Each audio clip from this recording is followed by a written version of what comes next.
Sets the tone. Stuff done before. This is what I was. These are my notes. Melinda, I wish there weren't that many people here. Huh? And like you said, this is the chart. I know, I forgot. Please. I got you. You know. I don't know what. I just don't want to get beat up. We start losing people. Don't beat me up. Oh, okay. Gotta be competitive, bro. Those We'll are buried see, buddy. underneath. Who That was knows? my favorite part of the meeting here was getting to play in the chairs. I don't think that's good. Not one day I thought I was going to die. Oh my goodness. Even Gary Knox is here. Oh, that was a good time. Glad I had some fun tonight. You're actually home? Yeah, they got home. They want to get home in time to watch this. Sounds like your dad caught a bunch of fish. I didn't even get to talk to him. It was funny though. It was 5 o'clock. He goes, "Why aren't you at town hall?" Also, You've been there. and I was like, "It's Been to 3 meetings. He was like, "Oh my God, he's so used to us We'll see having what free takes stuff." place. You don't want to keep it back. That it threw his schedule off. So he did everything he was supposed to do like an hour early. We should be honored. I am. Where are you honored now? Amy's here. Yeah. Amy, no, his wife. I thought she was going to try to walk over there. He's on at all times. I'm not terribly optimistic, but I'm going to make a What's our timer for tonight? Hey, Larry. Larry. These are hot all the time? Or no, are they hot once the meeting starts? Oh, you control it? He turn us off. He turns us off. If you want to talk, we got to do one of these. I think we do it.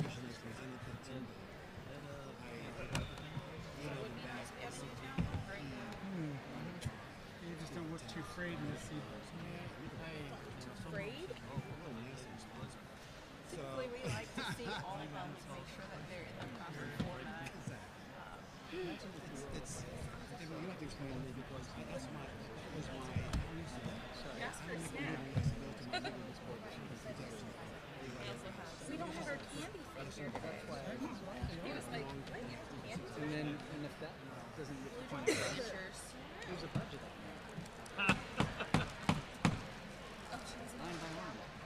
Slam on the Good evening, everyone.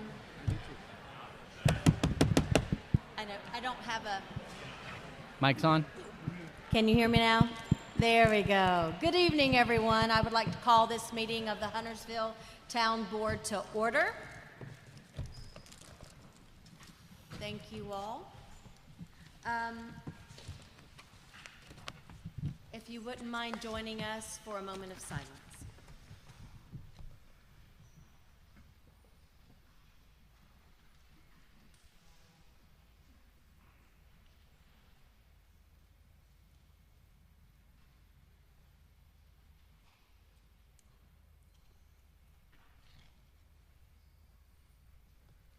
Thank you. Now if you'll stand and join us for the Pledge of Allegiance. I pledge allegiance to the flag of the United States of America and to the republic for which it stands, one nation under God, indivisible, with liberty and justice for all.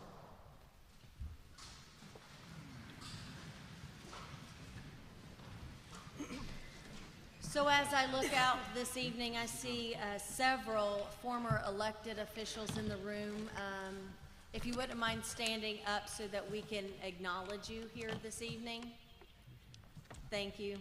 Former Commissioner Julian, Commissioner Sisson, Mayor Knox. We appreciate you being here this evening.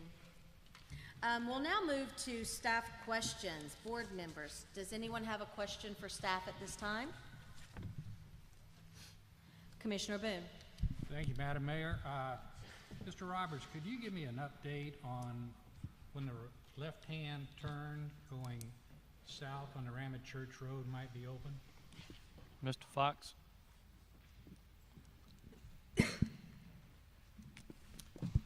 Good evening.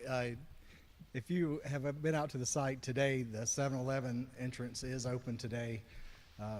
Southland entrance is closed. But with that said, we're working on getting a 3-lane section reestablished south of Rhema Church so that we can open the turn lane back onto Rhema. So we're hoping to get that accomplished in a week and a half to 2 weeks. It will take some signal modification as well as some pavement striping and things like that to make that a safe movement. All right, thank you, sir. Any other questions for staff at this time? Seeing none. We will now move into public comments, requests, presentations. Everyone who has signed up to speak this evening will be speaking under the public hearing. So we will call those folks once we get to that place in our agenda. Are there any agenda changes? Seeing none, is there a motion to adopt the agenda? Motion to adopt the agenda. Second. There is a motion and a second. Thank you, Commissioner Kidwell and Commissioner Phillips. All those in favor? Thank you. Any opposed? Seeing none, motion carries. We'll now move to the consent agenda. Is there a motion for the consent agenda? Motion to approve the consent agenda. Second. There is a motion and a second. Thank you, Commissioner Phillips and Munger. All those in favor? Any opposed? Seeing none, that motion carries. We now move to our public hearing.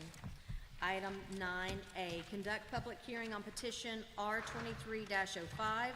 This is the Laguna Bay Beach Club, a request by Bipart Development, LLC, to rezone 263.01 acres, generally located north and south of 73, south of Mays Road, east of Westmoreland Road, north of McCord Road, and west of Black Farm Road, from existing rural and transitional residential to transitional neighborhood development, conditional district, neighborhood residential conditional district, and highway commercial conditional district for a mixed-use development. Mr. Pete, it is good to see you this evening.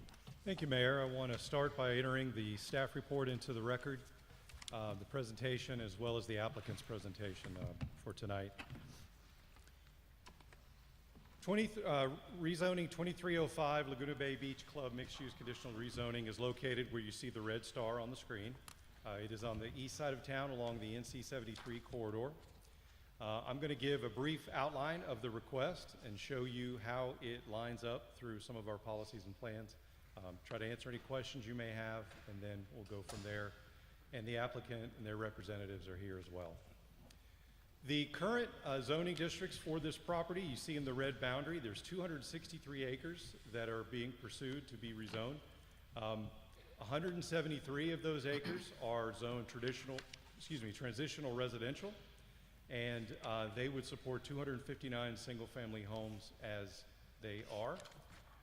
The rural district, which is there in the light green, represents 90 acres, and ordinance would, a density of 81 single-family units would be possible.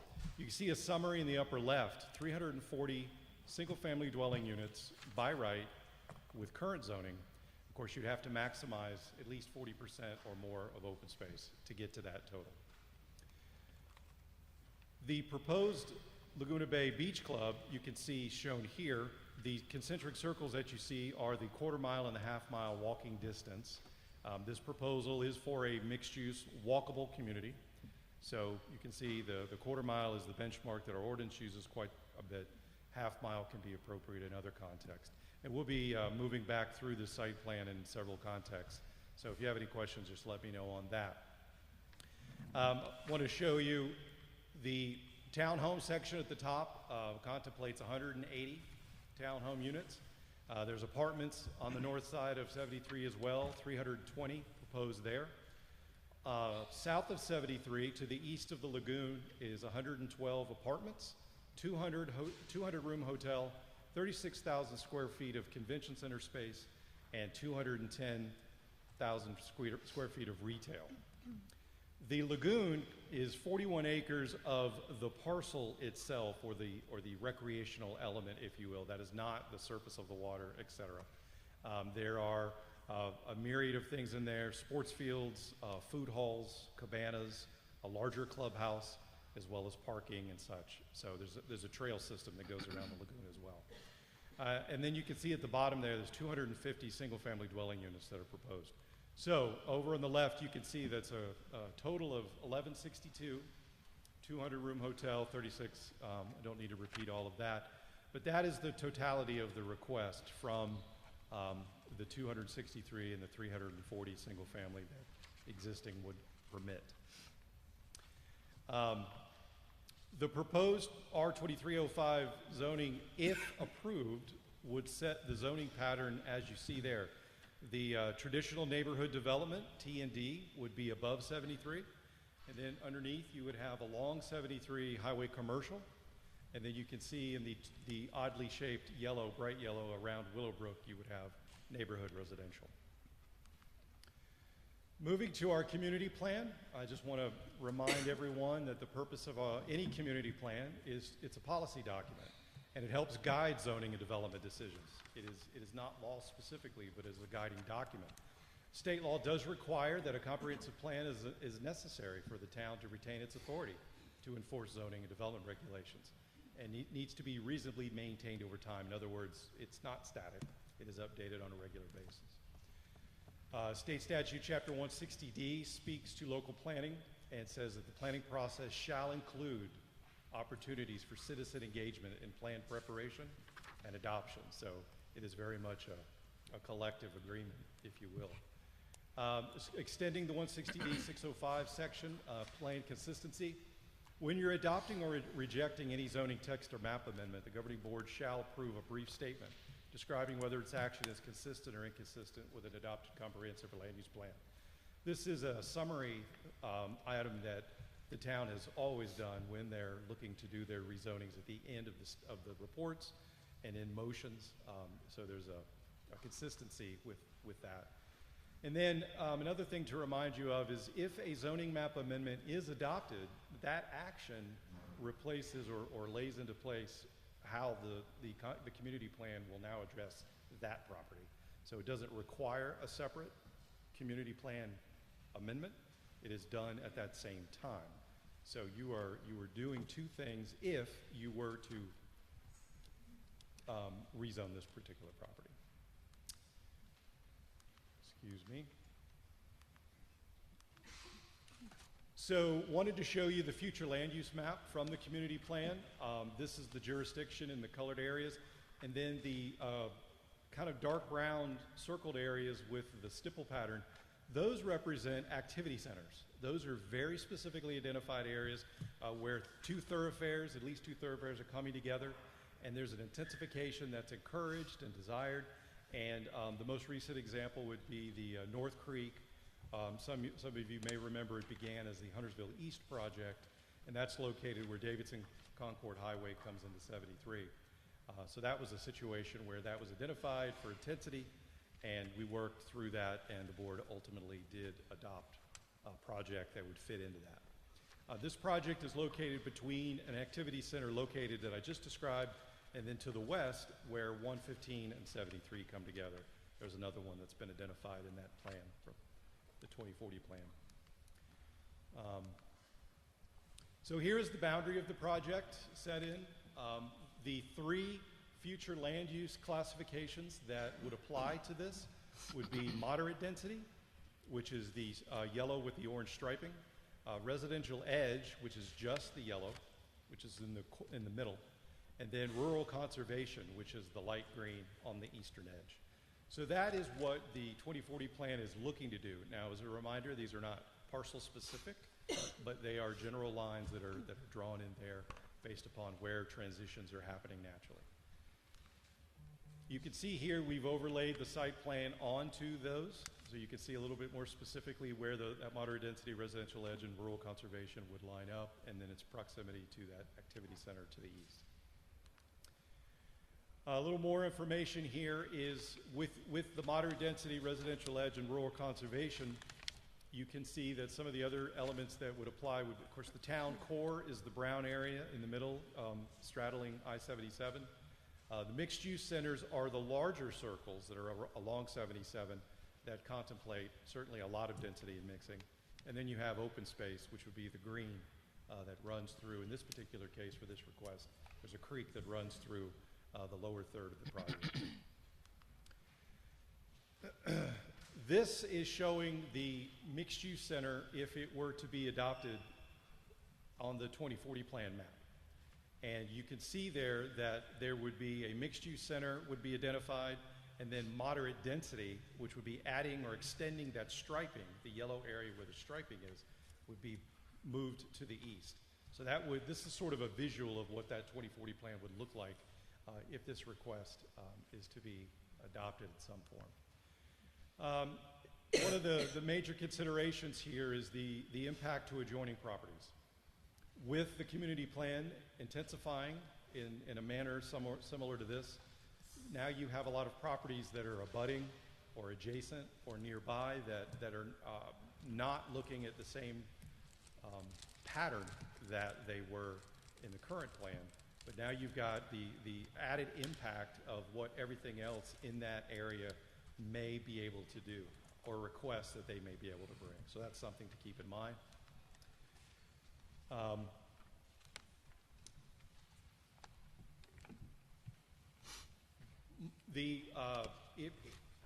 If the 2040 plan were to be amended to allow an intensification above what is currently there, moderate density and residential edge is something that would make a transitional sense. In other words, increasing from what it is, but allowing the densities that you see described there in the lower left, and those would still be in that 1 to 3 units an acre.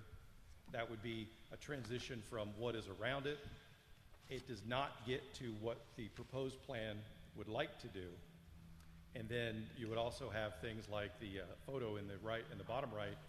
That is an image of a large buffer along 73. And so those would be the types of things that the community plan would look for.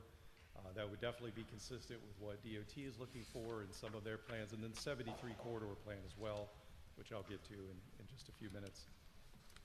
Here is what 73 currently does, running from Lincolnton to Concord. Just kind of wanted to show you in the 73 corridor plan. It's a little bit difficult to make out, but in the middle, okay, red highlighter's not showing, but if you look at the red arrow, underneath that you'll see 73, and it calls for it to be transitional, and it calls for a very large buffer on both sides of 73 on the north and the south side. So making sure that 73 is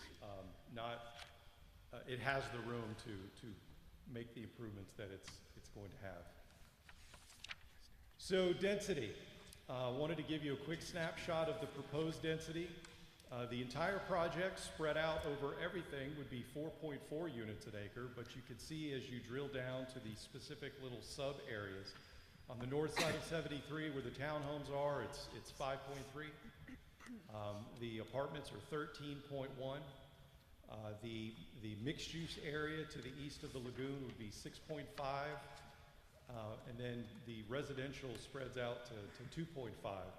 Now you can see the densities of the specifically approved developments are surrounding. For instance, and I'll just grab a couple, 1.59 in Willowbrook. You can see the Stonegate Estates is 0.3, Northbrook 1.65, and you can go around the rest. But again, if you look at the North Creek example on the far east there in the circle, you can see that the intensification, the 17 units an acre where they're doing apartments, is there in that intensification activity center. And then as you move toward the rural that abuts that project, the density stepped down to 1.7, 1.5, never really got above 2.5 as it moved to try to be compatible. Wanted to remind the board that right-of-way acquisition is currently underway for 73, and construction per the DOT plans is still set to start in 26 or 27. So those upgrades and those improvements along 73 are going to begin, and then of course the time frame that it will take is certainly not completely known. The transportation element for our TIAs, there are 4 steps that we follow. You're going to determine the study area, which we call the scoping, and that has been completed. Then the TIA would normally be prepared, reviewed by the reviewing agency. In this case, I want to make sure everybody understands that the town itself is not doing the TIA review. That was deferred to DOT. The reasoning for that is that all of the roads that are being impacted in the intersections are state roads. Westmoreland, Black Farm, 73, McCord, they would all be under state's DOT's control. And then the last thing would be that the TIA would be brought before you and the findings of it after it's been reviewed. I do want to point out that at this point, the applicant has indicated that they are not going to provide that TIA prior to rezoning. So they would like to have a note on the plan that they will look to do what DOT asks of them at the construction stage. So we can come back to that later on if you'd like to. This is just a quick snapshot of some of the development in the area. It does include some development in the Cornelius area as well as Davidson. But you can see from Northbrook over to the park. I mentioned North Creek, and there's some residential developments along McCord. So just giving you, again, a little more the larger setting. The criteria for the zoning ordinance. Number one, the question that the board asks is whether the proposed reclassification is consistent with the overall character of existing development in the immediate vicinity of the subject property. Number two is the adequacy of public facilities and services intended to serve the subject property, including but not limited to roads, transit, parks, recreational, police, fire, hospital, medical, schools, stormwater, drainage, water supplies, and wastewater. And then three is whether the proposed reclassification will adversely affect any known archaeological, environmental, historical, cultural resource. Very quickly, I will just add that there is a home along Black Farm Road that is in the proposed buffer for this development. It does not have historic protection or a designation. It does line up as one that would fall under a very large net of potential. And in speaking with the Historic Landmarks Commission for Mecklenburg County, they think that its value is marginal, and I hope that I'm not putting strong words in their mouth, if you will, but I think the applicant, if I'm speaking for him, and I'll let him speak for himself, is possibly indifferent about the property. But again, if the board was interested in looking into that, we could bring you more information. But again, just wanted to express, there does not seem to be an overwhelming need to look at it from a historic perspective. It's an example of just a residential property on a farm. It is not the architecture of the home or the farm itself, but it is just a kind of an example of a certain time setting. I mentioned in the second part of that criteria that I just went over just a couple of highlighted items in terms of infrastructure. We did have a report from Charlotte Water speaking to capacity, kind of the accommodations that are being made for the current situation that Charlotte Water is sort of digging their way out, and then what they have projected for the future line of 2050. And I think you've all received this in the packet, so you can see what that states. And then on the right is a report from CMS, Charlotte Mecklenburg Schools, and in the far right you can see in the gray boxes their capacity numbers projected based upon this particular project. Now, obviously, as units come and go, those numbers would potentially be adjusted. The staff recommendation is that there is not support for this particular proposal as it appears before you.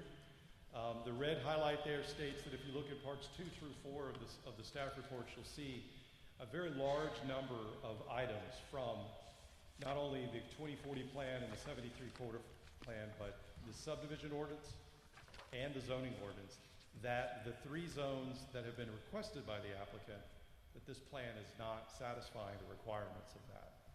Now, there may be a number of modifications that the applicant might be asking for, but to date, they are not on the plan, so we could not evaluate those. We've identified in the report some of the elements that might be eligible for modification.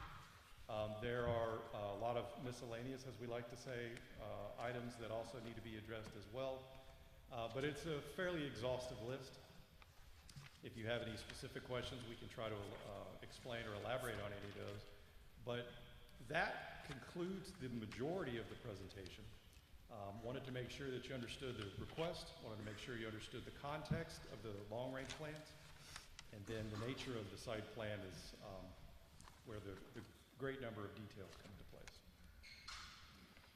So at this time, I would like for the planning board to please stand up and introduce yourselves, and then we'll go into questions.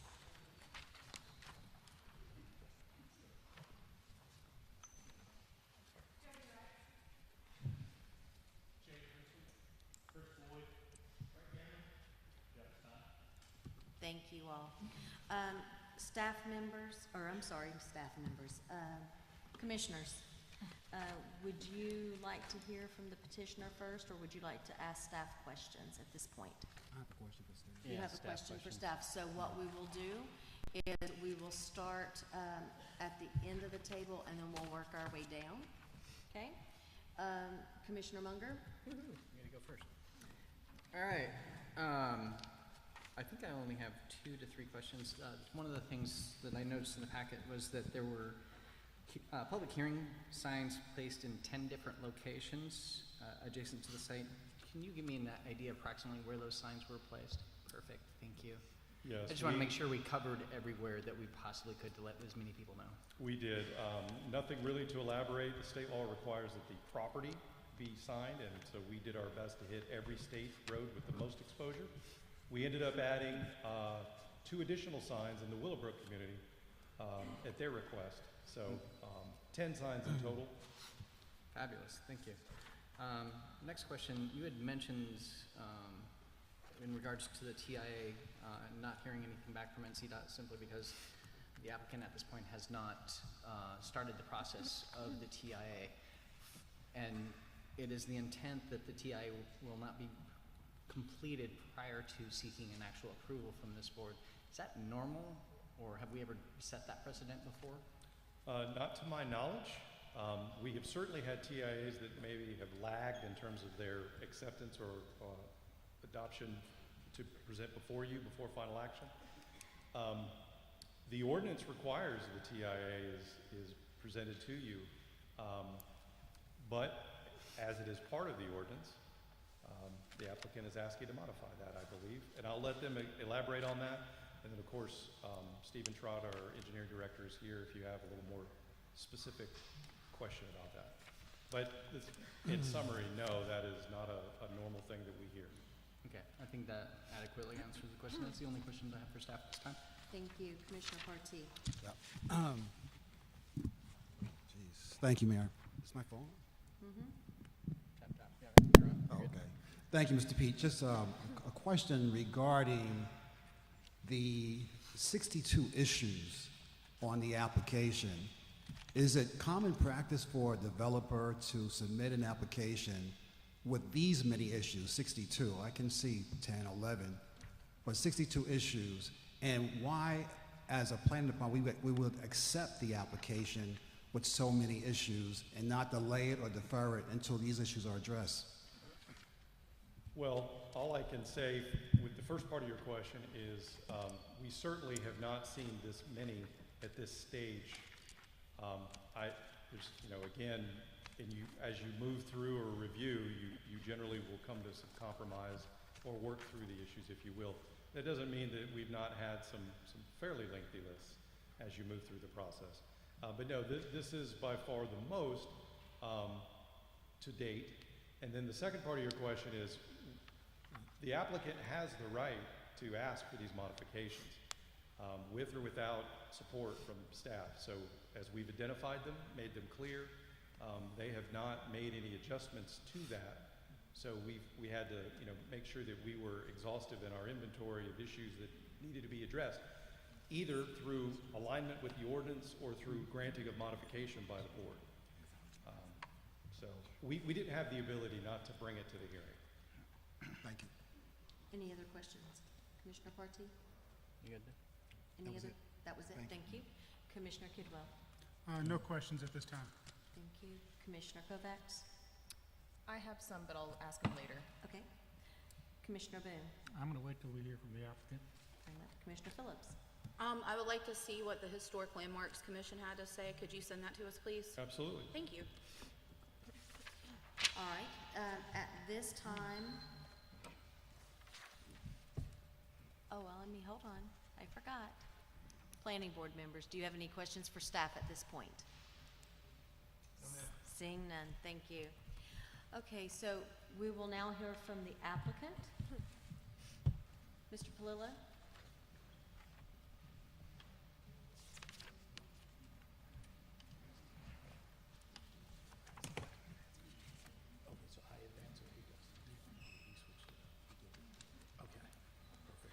And Mr. Palillo, if you wouldn't mind stating your name and address for the record.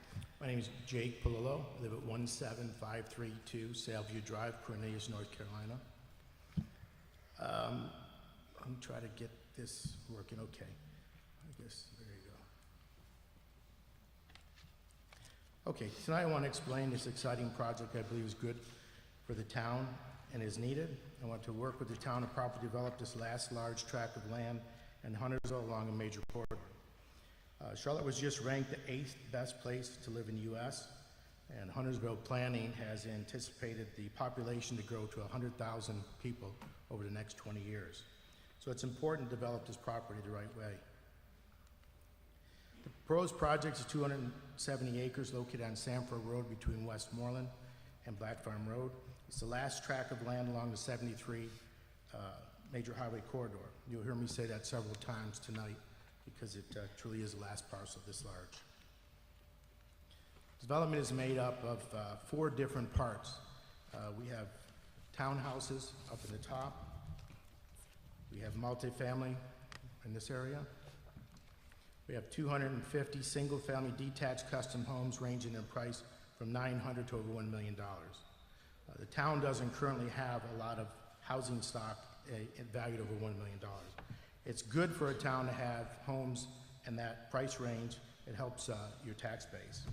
For example, Cornelius, 10% of Cornelius' houses pay 33% of their tax base. Huntersville medium home price is $495,000. It's up 47% over the last 3 years. All of Laguna Bay's housing types for sale are all above the median home price. 250 custom homes will pay double the property tax of a median home price. Also note that townhomes, apartments, and condominiums have the lowest amount of occupancy per unit, and they also produce the fewest amount of students to the school system.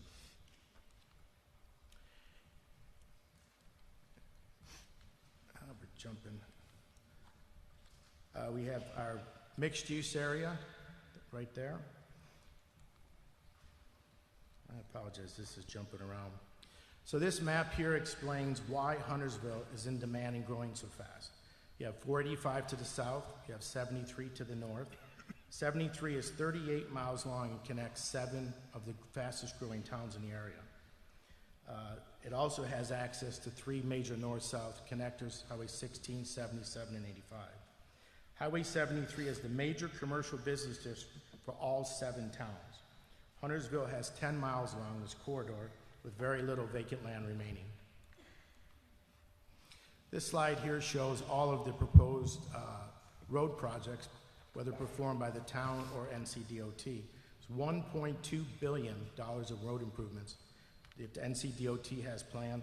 There's another $50 million in road projects that the town has planned. This is all over the next 4 years. This right here is a great slide. For some reason it's jumping.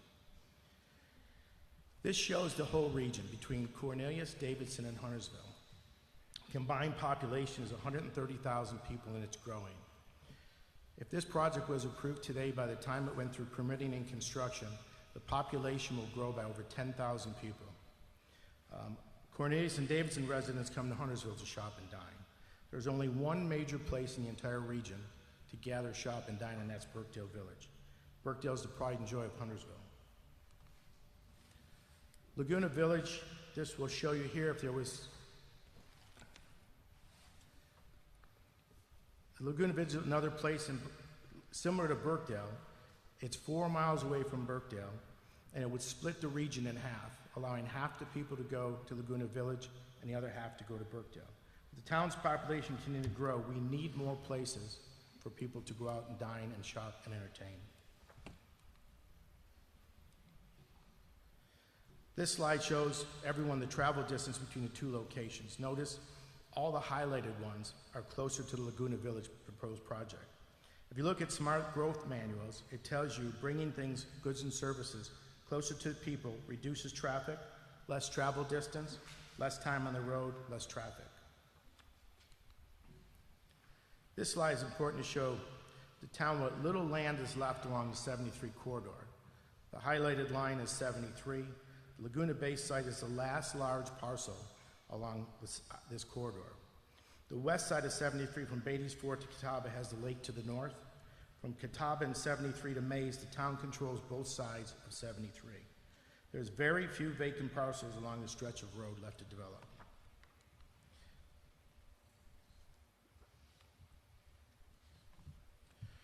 Over the past 3 or 4 years, there's been scattered infill projects within 1 mile of Laguna Bay. 11 infills with over 1,867 dwelling units, almost twice what Laguna Bay is proposing. With the exception of the multifamily, none of these developments have added amenities like pools or clubhouses. Where are these people going to go to swim and gather? More importantly, where are they going to go to shop and dine? Burkdale. You can't stop this kind of infill, but you can see the difference between a master plan development versus with amenities versus infill. Without developing more places to gather and dine, where are the people to go, and how will the quality of life in Cornelius end up?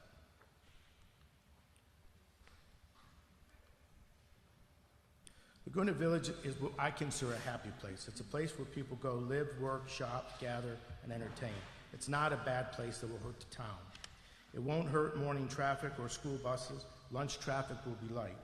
But at the end of the day, it's a place to bring your family, to meet friends and eat and enjoy time together. It's a good place. More and more people are working from home today. If you noticed in the paper this past weekend in the Charlotte Business Journal, half of the major high-rises in Charlotte have 50% or more vacancy, meaning more people are working from home. At the end of the day, people that work at home, they want to get out of the house, they want to get a hold of friends and family, and they want to go out and shop and dine and have a drink. People at work get out and they call their families and they want to, again, find a place to go and eat. Weekends, people wake up and the first thing that comes to mind is, where are we going to go today? What are we going to do? If we don't have development places like Laguna Village, where are people going to go?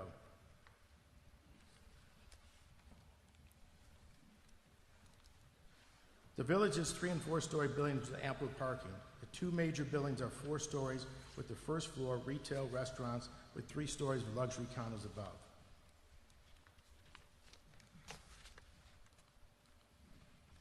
The first floor retail and restaurant open onto large plazas and squares. This is similar to a relaxed European concept where people love to gather, visit, dine, and be entertained outdoors and enjoy life. This is a modern place for community to gather called the Third Place of Being. This large square will host events, festivals, and amazing Christmas market, sidewalk musicians, and activities. People will enjoy the park-like setting of the square overlooking the 2 man-made lakes and the amazing Crystal Lagoon. This will be an amazing place, loved by people, not hated. The village dining will have a large food hall. This is the newest concept in food where small entrepreneur chefs can open a business for a reasonable amount of money and showcase their talent. This also gives people a variety of food options at reasonable prices. This is something for everybody. Other areas will have large full-service restaurants all open to outdoors. The village will be a food paradise with a variety of food and beverages from all around the world, plus smaller specialty shops, coffee, brews, and sweets. The village has something for everyone, and everyone is welcome. The village also has proposed a 200-room, full-service luxury hotel with a resort-style pool, rooftop restaurant, banquet room, and spa. Guests will have access to a special area at the lagoon with the purchase of a day pass. Only registered guests will have that access. There is no other full-service hotel in the area. Everyone has to go to Charlotte. This area is in need of this type of hotel. It's a valuable asset to attract business to our area. If it's not here in this location, there is no other place for this type of resort in Huntersville. The Convention Civic Center is another needed asset in the area. There is nowhere in the area to host an event that will hold 300 to 500 people. We have several great Huntersville-based charities that don't have a place large enough to host a gala event. Here it is if the town wants it. We have also agreed as part of our plan to allow the staff to get involved and take out certain parts of the project. We've also said that we wouldn't start the village until construction on Highway 73 began, which is about 2 years from now. So if the town didn't like the density and they wanted to take out the hotel or the convention center or reduce the amount of retail space, we're open to that. So you can eliminate all three or any one part or any part of there, and we're in agreement to doing this. The Beach Club is the centerpiece of this project. Today there are over 260 lagoon projects in some stages of development around the U.S. I want to bring you the first to bring to Huntersville in North Carolina.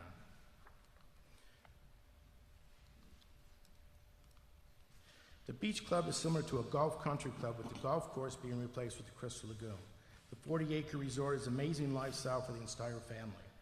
It has a large clubhouse with restaurant, several buildings with food hall, waterside dining, swim-up bar, beach service, 30,000 square foot fitness center with state-of-the-art equipment and classes. No other country club has this amount of amenities. Full spa, 6 pickleball courts, 6 tennis courts with a pro, large green for sports and events, beach volleyball, kids camp, crafts, classes, study hall, and babysitting. Every kind of water sport, a remote shared work studio for people to work from home. It's truly a year-round resort country club like none other. It's membership only and not open for daily passes. The modern lagoon concept is like bringing the beach to the people. Our beach is over 4 hours away. Now people can enjoy something similar only minutes away. The community pool or backyard pool is no comparison to the lagoon and the sandy beach. This isn't a gimmick. Look at the amazing crystal clear water. They're surrounded by sand and all the amenities. It's like being on a tropical resort. The Beach Club is a community where people create friendship and families enjoy time together. During the peak season like now when kids are out of school, you will never be able to pull your kids away. What is better for kids today than be out swimming, playing, enjoying childhood versus playing games on some device at home? This is a life of paradise right down the street. Here's a similar community pool that you see a lot of your community clubs house. This here is life at Laguna Bay. This is actual one of the pictures from one of the bays, walking through the sand, kids playing. And these next slides here will show you all the activities that are over at the Laguna Bay Beach Club. Swim up bar, water aerobics, beach volleyball, yoga, snorkeling, all sorts of dining, kids camp, tennis, kayaking, study hall, pickleball, work and remote, all sorts of events, event space, fitness center.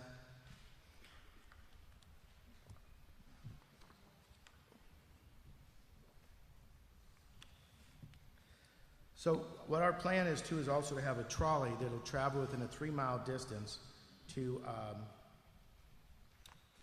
different communities to pick up people.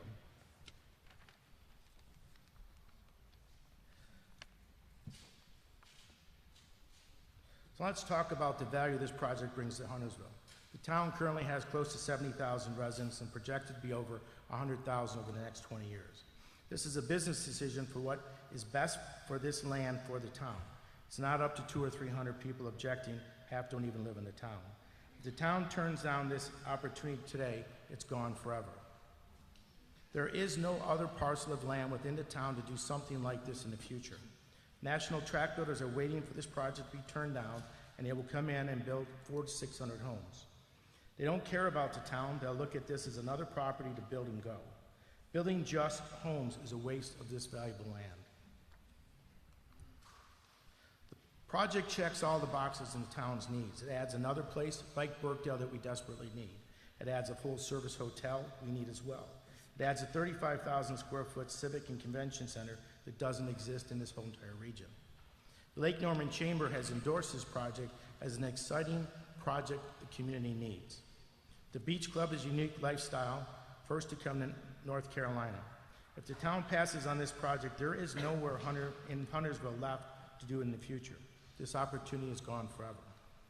The project generates $16 million in tax revenue. About $8 million of that is in property taxes. Another $8 million a year is produced in sales tax, prepared food, and hotel tax. Putting 500 homes on this property will produce about 20% of that. There is something here for everyone in this community. A well-thought-out master plan developed as an asset. It will be the pride of Huntersville versus scattered infill projects. This project will create hundreds of jobs. We are proposing 20 affordable housing units in the community, which we will give full access of no charge of a membership and dues, 4 different types of housing projects. 3 of them will pay property tax above the median house income. 3 of those have lower occupancies and put less impact on the schools. And 250 homes will pay double the median home price in property taxes. Mr. Palillo, you've reached your 15 minutes. Okay.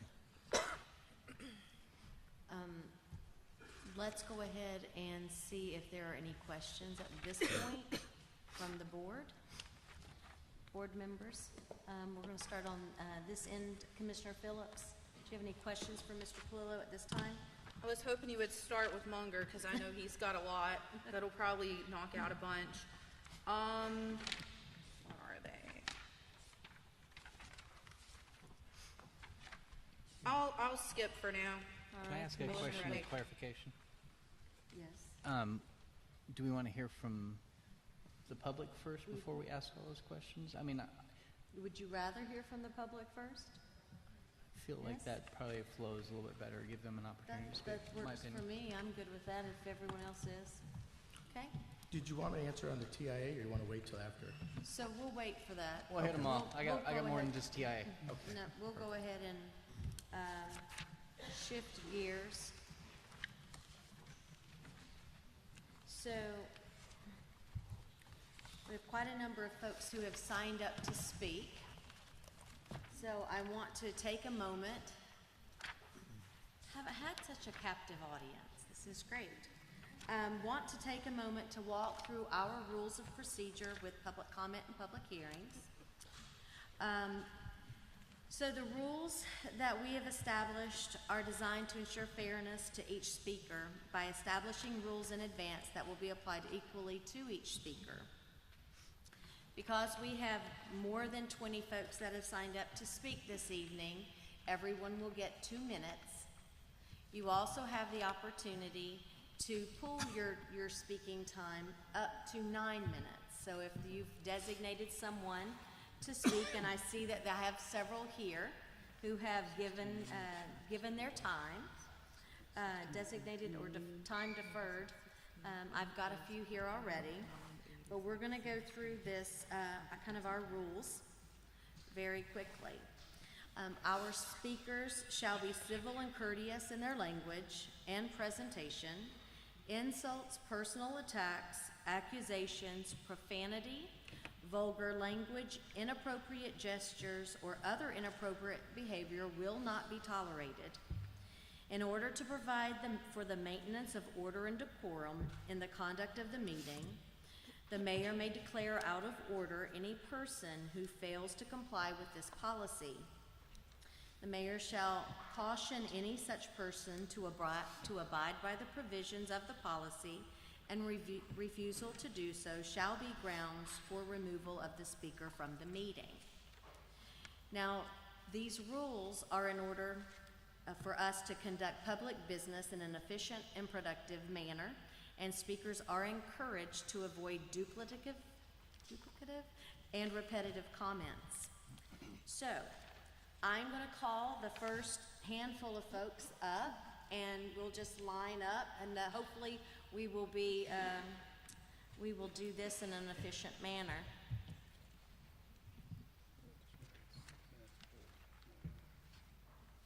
Y'all are hanging out for the budget too, right?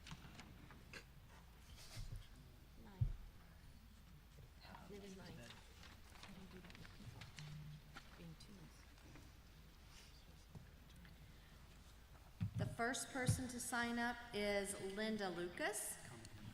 Miss Lucas, as you come, behind you is Marcia Bradford and Suzanne Viller and Violet Clark. Those are the first 4 folks that have signed up to speak. As you come, you have 2 minutes, and please state your name and address for the record. I will turn it over to you, Miss Lucas. Hi, my name is Linda Lucas, and I'm a resident of Huntersville. I've lived here for close to 20 years. I was living in a home in Burkdale Village, but now I'm living in an apartment at 16500 Red Cliff Drive. First of all, I would like to thank Mr. Polillo because now I can save money on a trip to Disneyland. It seems like we're going to have one right here in Huntersville. Thank you. I'm here primarily to represent the senior citizens of this area and those who might be affected by the environmental implications of the project. I am currently a representative. I sell Medicare insurance. I meet with a lot of the senior citizens in this area. A large majority of the senior citizens have respiratory and allergy issues. And I've looked at some information from the American Lung Association.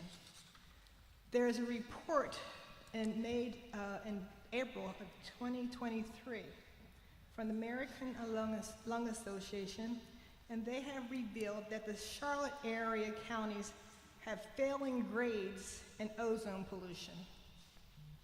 Mecklenburg County has scored an F in our ozone quality. They say the poor air quality has 1 day of poor air is 1 day too many for the residents of Huntersville, especially seniors, children, pregnant women, and those with chronic illnesses. I noticed that you do, thankfully you are studying the traffic patterns and how that'll affect the area. And I noticed that there's a small line about how it will affect the environment. I don't know if that's going to include the air quality, but I would like for you to take a look at the air quality as well and see how that would affect the health of our community. Thank you, Ms. Lucas. Your 2 minutes are up. The next person who has signed up to speak is Marcia Bradford. And Ms. Bradford, I have a Bradley Heinrich who has signed up, who is deferring their time. Is that correct? Yes. And are they here tonight? Yes. Thank you, sir. I appreciate it. I'm not used to having to search such a wide swath of property here. Ms. Bradford, you have 4 minutes. Okay, thank you. Before I begin, I cannot argue zoning or planning. It's not my background. And this is the first time I've ever had the interest in actually attending a zoning meeting inside my community. I've been neutral about the project for the most part, focusing on facts, and I'm so proud to see so many people here who do not normally take part actually have an opinion, even dear friends and me have disagreed. I really wanted to be against this. My first public response against it was part of the mom pages on Facebook, and like everyone else, where was the affordable housing? What about the expenses? Does Huntersville really need this? And a beach. After having met with Mr. Polillo and the time that he spent with me, I really appreciate many conversations with one of his team members. I learned why I am for it. I'm for the additional tax revenue that this will create, mainly because I've never looked at Huntersville budgets before. I've lived here for 7 years, never paid attention. Looking through it, there is so much that tax revenue can do. I guess apparently we actually have a tourism budget. I didn't know there was anything in Huntersville to have tourism for, but this drastically would increase that. I'm for how a luxury hotel and convention center will definitely affect that. And I want to reiterate something that Mr. Polillo said, is that the only access the hotel guests have to the lagoon is a specially designed, designated cove area for them exclusively. I'm for being able to fund new and existing projects within the community. They've been cut from the budget. These are all things that can help Huntersville. I'm for the growth and development that brings more jobs to Huntersville. We're going to have more population. We need more jobs to support that. Staffing for retail, commercial, restaurants, maintenance, security, technology, administrative, real estate, construction, weddings, event planning, live music, co-working spaces, childcare, sports, etc. would all be coming to our area and add to it. I am for the additional traffic because the road projects are already there. We have so much coming to the town before these road projects are done, before the 3 new schools are built to meet the capacity that we need. His project delays enough to where some of those things can catch up with capacity. Speaking with so many different friends, where am I at on time?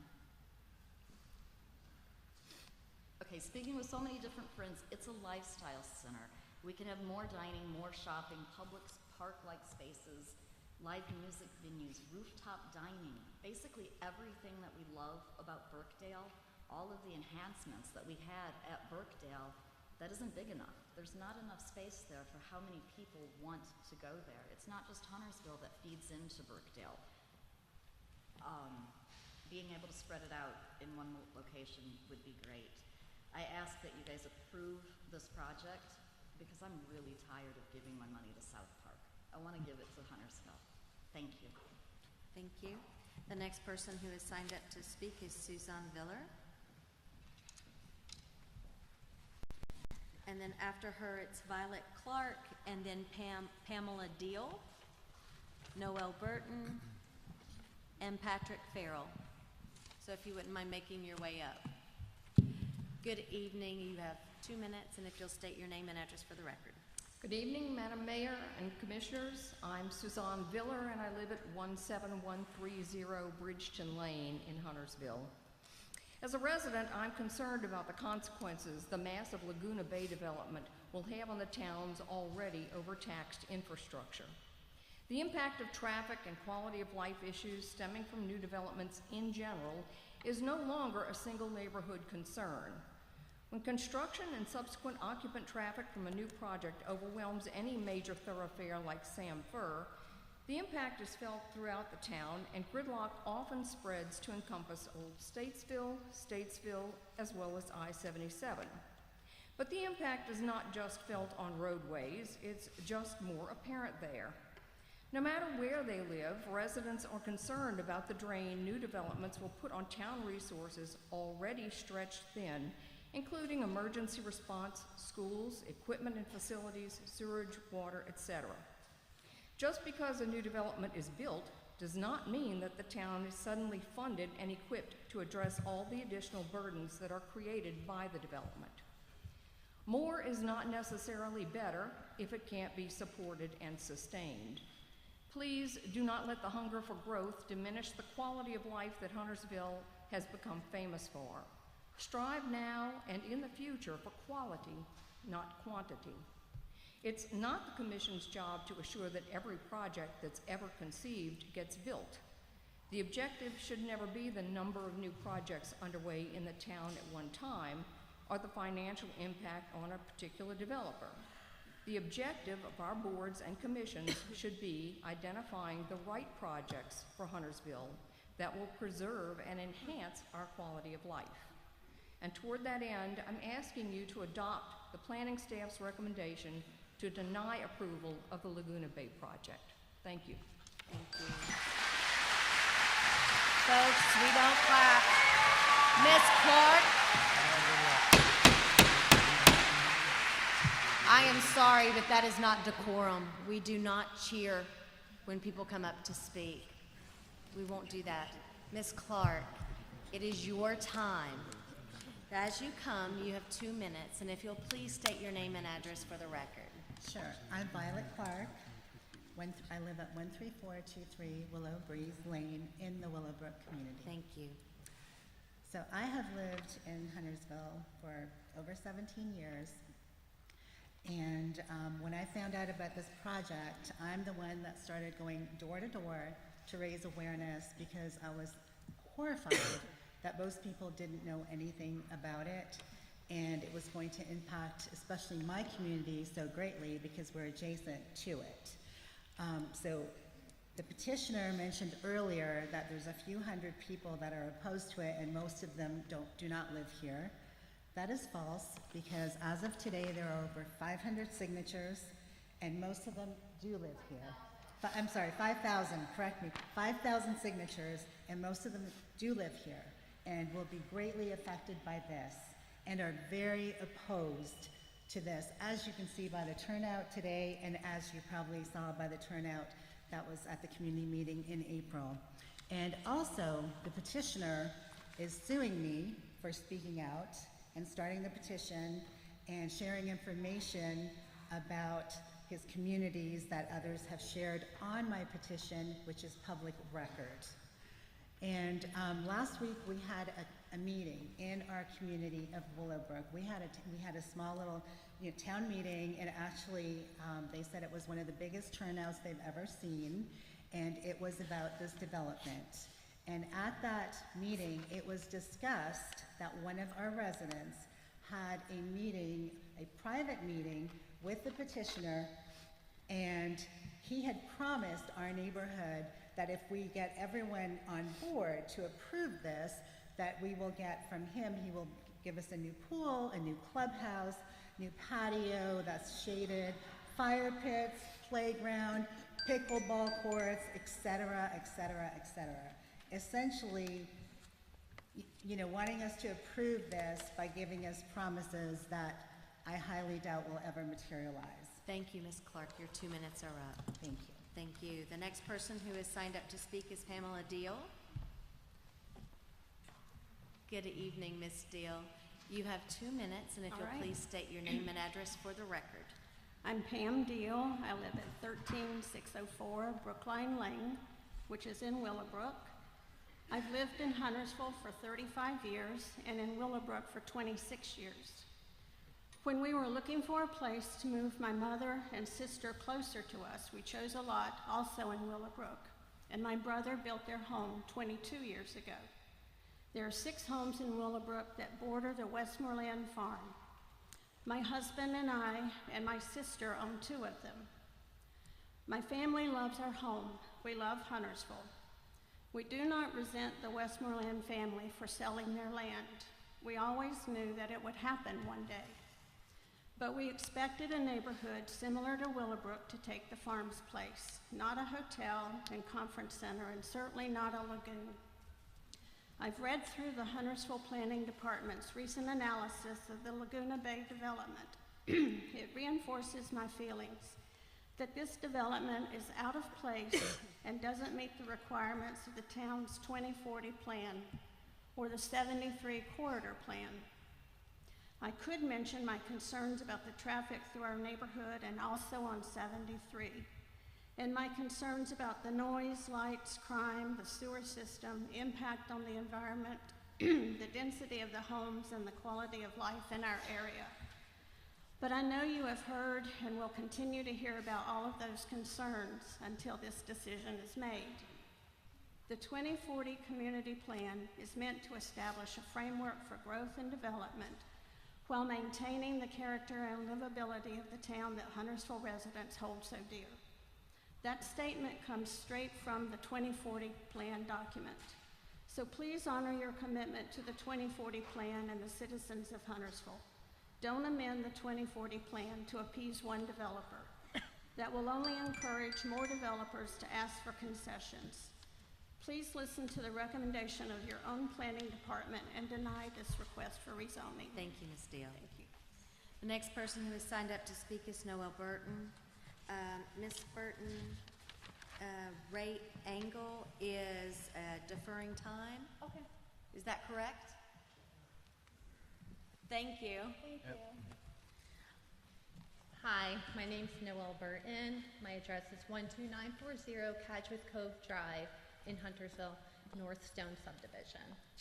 So, I always knew my mouth would one day get me into trouble, but that's okay because I know speaking out against this monstrosity is the right thing to do.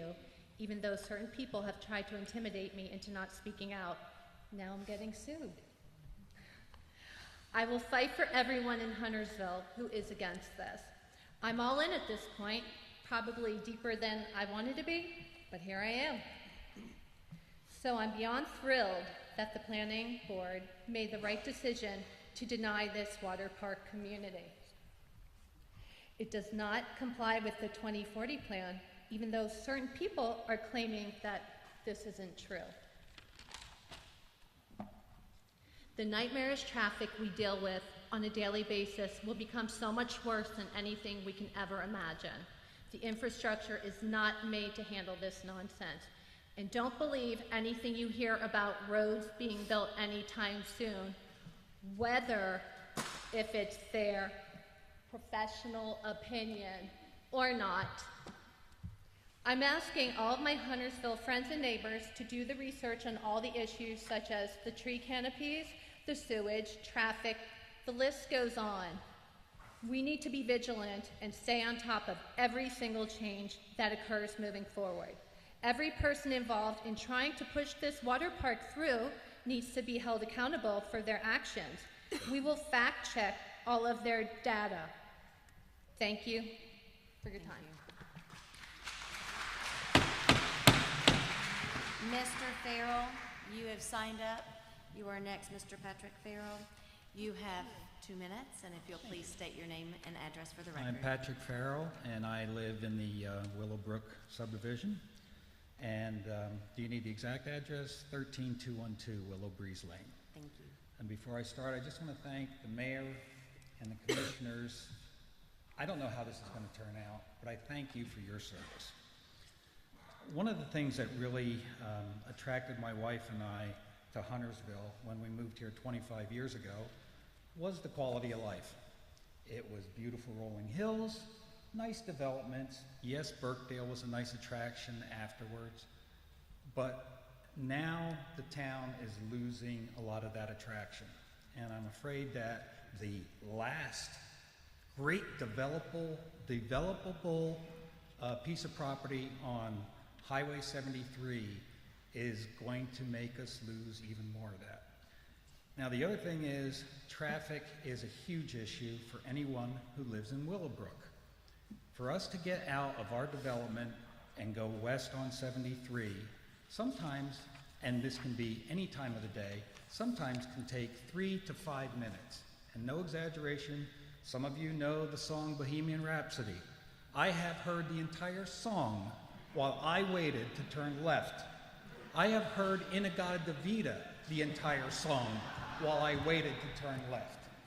This, by my reckoning, we're talking about 1,160 some homes, 2.7 people per home. Let's just say that equates to about 2,900 cars. I'm sorry, 2,200 cars. Persons per household is 2,970. Hotel's gonna be maybe 100 cars a day. Convention center, who knows? 1,000, maybe 2,000 cars. This doesn't concern the Laguna Bay because the 1,500 memberships, who knows who's gonna be there? And we know it's probably gonna be used for 4 months and that's it. But let's just say that 20% usage, there's 300 more cars. Basically, you're talking 4,000 additional cars that are going to just make our traffic situation worse. Again, thank you. The next person who has signed up to speak is Marianne Trisky, and it looks like George Burton and Michelle Mills. You guys have donated or deferred your time, correct? Thank you very much. So you have 6 minutes. Okay, I don't need all of it, but my name is Marianne Turetsky, and I live at 16977 Bridgeton Lane, Huntersville. The developers suing and threatening us will not stop the 5,000 people who have signed a petition against this project. The project has to follow and comply with the 2040 plan. It does not. The town planning staff already denied the rezoning. Our hope is that the planning board and eventually the commissioners will follow suit. A few of us met with Commissioner Boone and Frank Gammon to discuss our concerns about this project. A day later, the developer was bragging how one of the commissioners had told him about the meeting. I thought this was going to be confidential. Obviously, I was wrong. He said we were slandering him, which we were not. We were talking about the water issues, the sewer issues for his cement pond. We were concerned about displacing wildlife and crime. We did not waste our time bashing the developer like he does night after night as he sits behind his keyboard. There is nothing in this plan that is good for our community. He keeps insisting that Noel and Violet are Ms. influenced. Tursky, we're not doing personal attacks this evening. Are you sticking with the facts as your Well, concerns these are and your facts. comments? These are facts and concerns. And your opinions? The facts, okay? It's been on Facebook. He puts it on Facebook. That Noel is an influencer and she's going to bring his plan We're down. not going to do that. Please, I'm running the meeting. They also told us that you were going to do this to us and not let us speak our truth. No, that is not going to happen. That was because on we're gonna- Facebook. That was there. We're not going to have back and forth. I just want to stick with our comments, please. I think I have freedom of Thank you. speech in this meeting. Please go. Okay. Commissioner Phillips, would you please give her another minute, please? Thank you. Well, I guess I'll have to skip for half of it, but I have one hope for Huntersville and the people, that we don't end up paying for his cement pond. Our town doesn't need a failed upscale development. Everybody should check out the Balmoral Lagoon in Texas and see what our Huntersville will be. It's very sad. That's it. Thank you. Scott Sittler. Mr. Sittler. There you are. As you come, you have 2 minutes, and if you'll please state your name and address for the record. Yeah, glad to. My name is Scott Sittler. I live at 15829 Lavenham Road in Huntersville.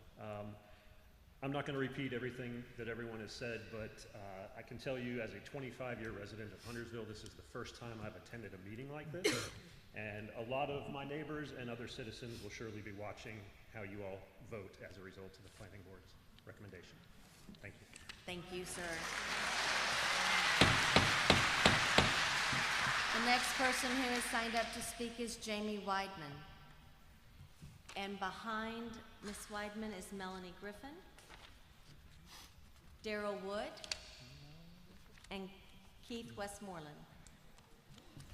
Good afternoon. My name is Jamie Weidman. I live at 17008 Knoxwood Drive. For anyone who is not familiar with the area, as you head east on 73 and cross Highway 115 into Huntersville, it is the very first right you make. We currently have a large apartment complex being built behind us. They are finishing it. There is a daycare down the street that they are finishing. There is another apartment complex across the street on 73 that is, I believe there's a rezoning request up for that now. There is another one that is approved behind us. The farm that is behind us is currently under contract with a developer who is trying to put more apartments in. They've had an impact plan done. I don't know if you guys have seen it, but we have. There is more mixed use down 115. All of this is within a half mile of where we live. For those of us who have to travel and commute in the area, the infrastructure is a huge deal. My children go to Huff.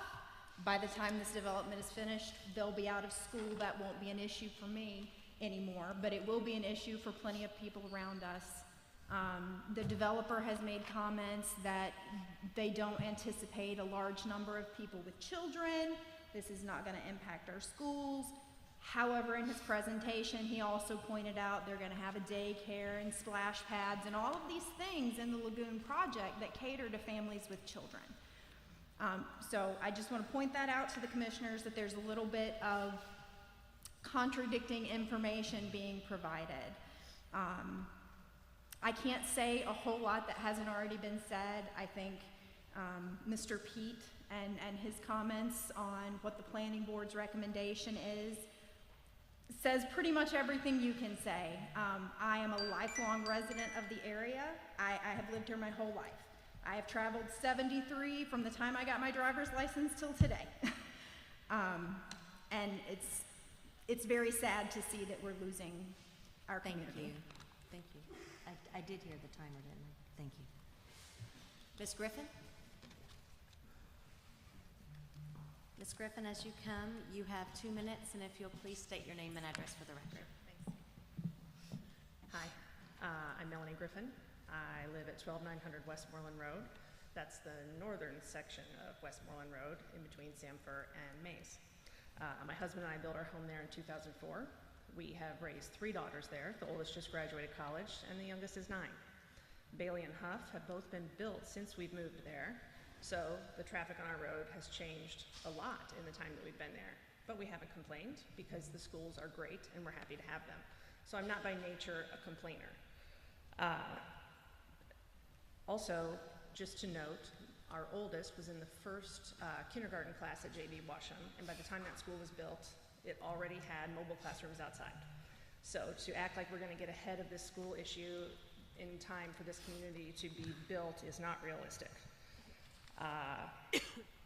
Let's see. I did watch the video that the developer has released entitled Facts About Laguna Bay. However, I have not been reassured by his promises. It is a promo video with stock photos. I don't want the best reason for this project to be that it's better than track housing, because is it? Since I did not feel that I've learned any facts about the project from that video, I've been trying to find them out on my own. Per the Crystal Lagoon website, these are marketed as public access lagoons. The website touts endless ways to monetize, from entrance and membership fees to water sports and cabana rentals. On their website, there's no direct link to individual lagoons, so through Google, I've been able to find 3 in Florida and 3 in Texas. 4 of them are open to the public, 1 isn't open yet, and 1 in Texas is indeed a private club, only for residents. It's a 2,000-acre exclusive development. Green space occupies 600 acres, and the lagoon takes up 5. It doesn't seem to have a hotel or convention center. If the Florida and Texas weather cannot support a lagoon, unless it's public, I'm not sure how ours can. Thank you. Thanks. The next person who signed up to speak is Daryl Wood. Mr. Wood, you've got 2 minutes, and if you'll state your name and address for the record. Thank you. Daryl Wood, 12720 Willingdon Road in Huntersville. I was a little surprised the traffic study has not been done, so I've run some numbers myself, been digging into some DOT formulas and so forth. Just the residences in this development would put 2,600 cars on the road. That's not mentioning the hotel, the convention center, people visiting retail. And if it goes the same direction as the Texas and Florida resorts went, it will be open to the public, which could add more. So we're probably talking over 3,000. I know one individual mentioned 4,000, but I went back, and that's all because of the density. I went back and looked at it. If only single-family homes were developed, as it may well be, that would be about 1,600 cars on the road. So we're probably putting an additional 1,400 on that would not be on the road had we just stayed with the current zoning. So why would we change the zoning in the 2040 plan to put this many more cars on the road when our traffic problems are already bad enough? Yes, 73 is planned to be widened. If you look at the website, it says start summer of 2026, completion TBD. We contact Kevin Moore, the PM with the DOT, to find a completion date. No answer returned whatsoever. We went back and looked at the history of this project. They first announced it in 2019. That's when they had community meetings. There hasn't been a press release or anything since 2020. At that point, they were planning the start date to be this year, 2023. So it's already slid 3 years. Who knows when this is going to be built with the lack of speed the DOT works in. They move at the speed of smell. So I'm from Atlanta. I mean, we're putting the cart ahead of the horse here. Why can't we wait till that road's widened and then think about developments like this? We're putting the cart ahead of the horse. Atlanta did the same thing. That's why everybody from Atlanta says it's a traffic nightmare. Thank you. The next person who has signed up to speak. The next person who has signed up to speak is Keith Westmoreland. And behind him is Mark Town and Amanda Shuford. And oh, I'm gonna butcher this one, and I'm gonna apologize ahead of time, Ken Reish. Mr. Westmoreland? You have Yes. 2 minutes, or hold on, no you don't, I have a clip here.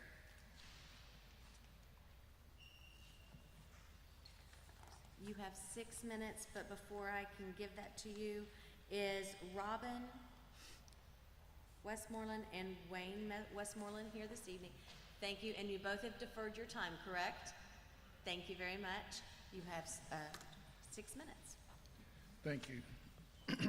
My name is Keith Westmoreland. I live on 13420 Westmoreland Road, Huntersville, in the heart of this project. Between myself and my 2 brothers and our families, we are the majority owners of the property for this site. Just a brief history of the farm. My grandparents purchased the first tract in 1913, and it was a cotton farm. They raised eggs and hams and chickens, and they would take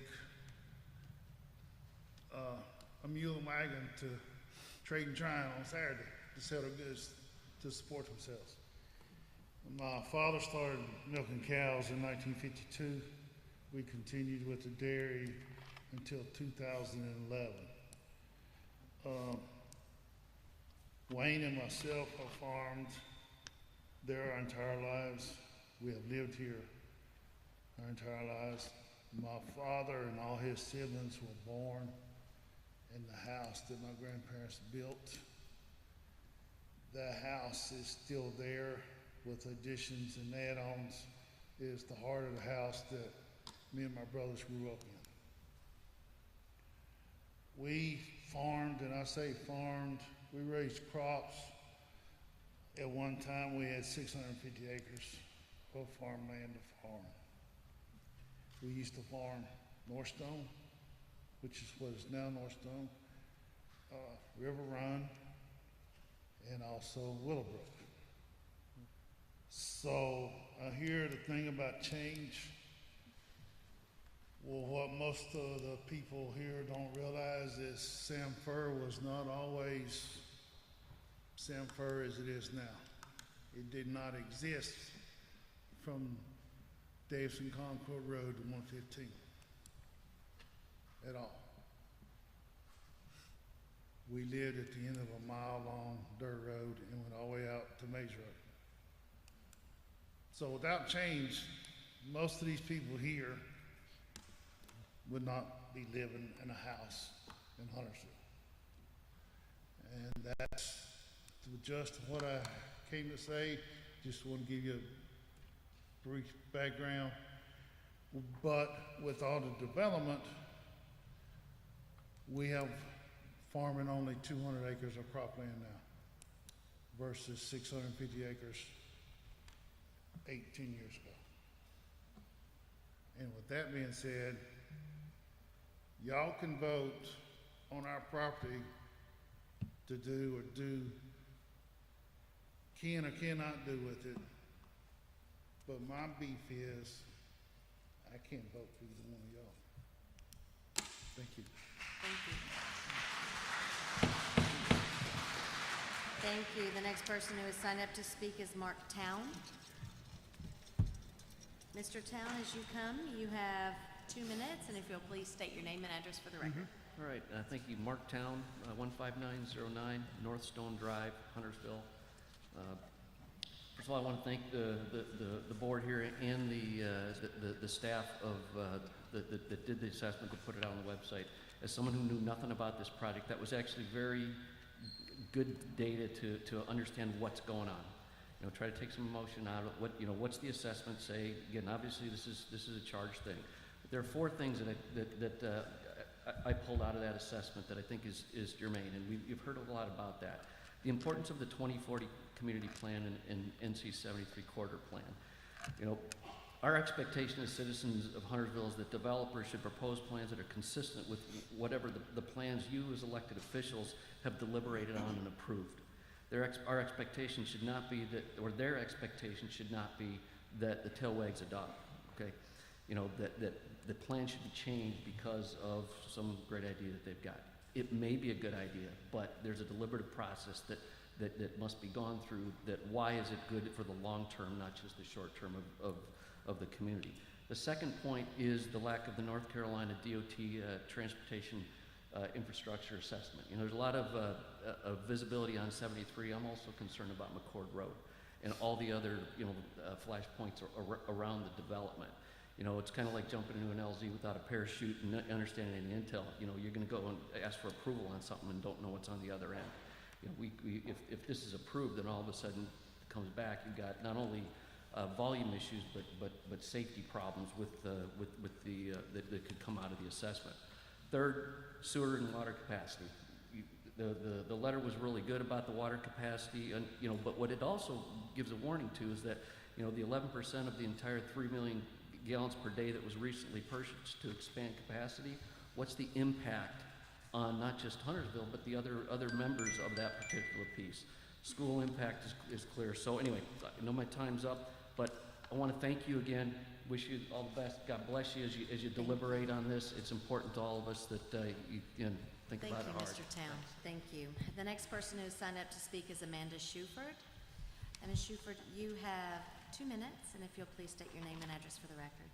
Thank you. My name is Amanda Shuford. I live at 13503 Willow Breeze Lane. I'm here on behalf of the Willowbrook HOA. I'm here tonight as a spokesperson for our neighborhood to address several of the concerns and questions we have that we'd like you to address. Clearly, this development plan and zoning change will have direct impact on our community. Our community was developed over 20 years ago. We have one entrance. Our children play in the streets. We have no lakes and very little crime. It's a desirable, quiet, country-style community, and as a result, our homes sell quickly. The current development plan directly connects to Willow Grove Way within our neighborhood, and we understand for safety reasons, the town will require this connection. Based on the Huntersville 2040 Community Plan, connectivity is required for residential developments. Part of this development is proposed for commercial use. We want to know if the connectivity is a straight road in our neighborhood, what will the town's plan be to protect our neighborhood from becoming the GPS shortcut when Highway 73 backs up? Will this development plan be required to restrict construction traffic to other entrances? Will the town install speed bumps within our community?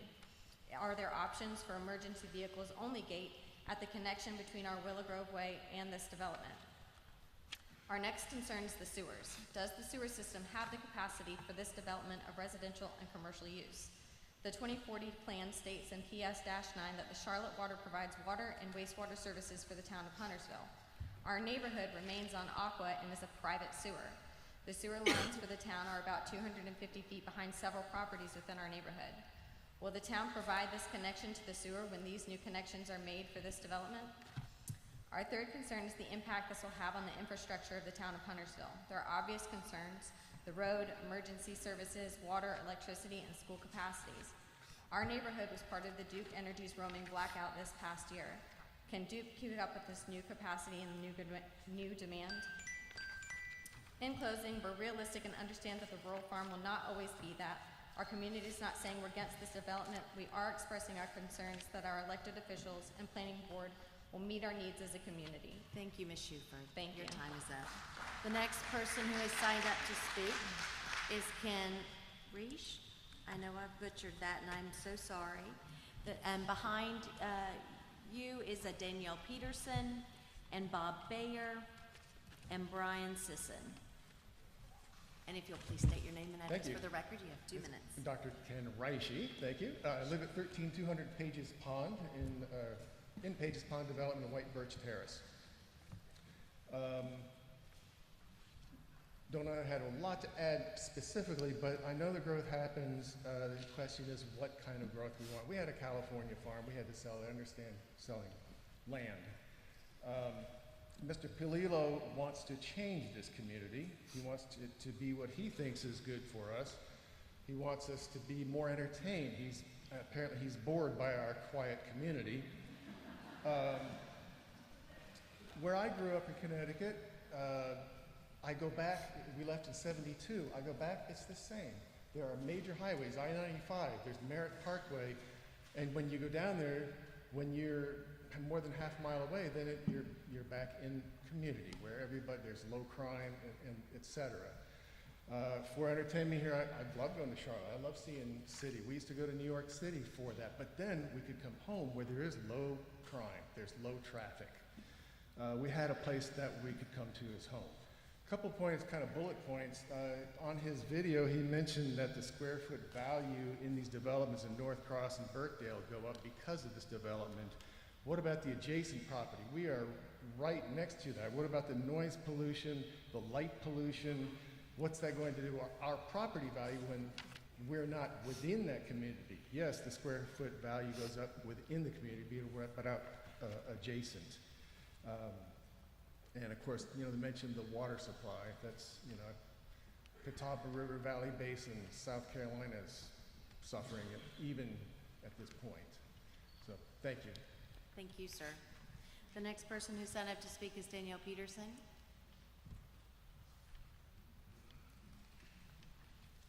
Ms. Peterson?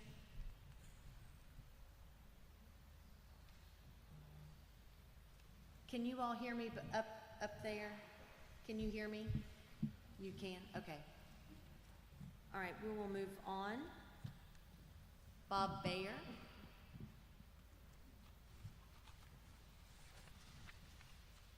Good evening, Mr. Bayer. You have 2 minutes, and if you'll state your name and address for the record.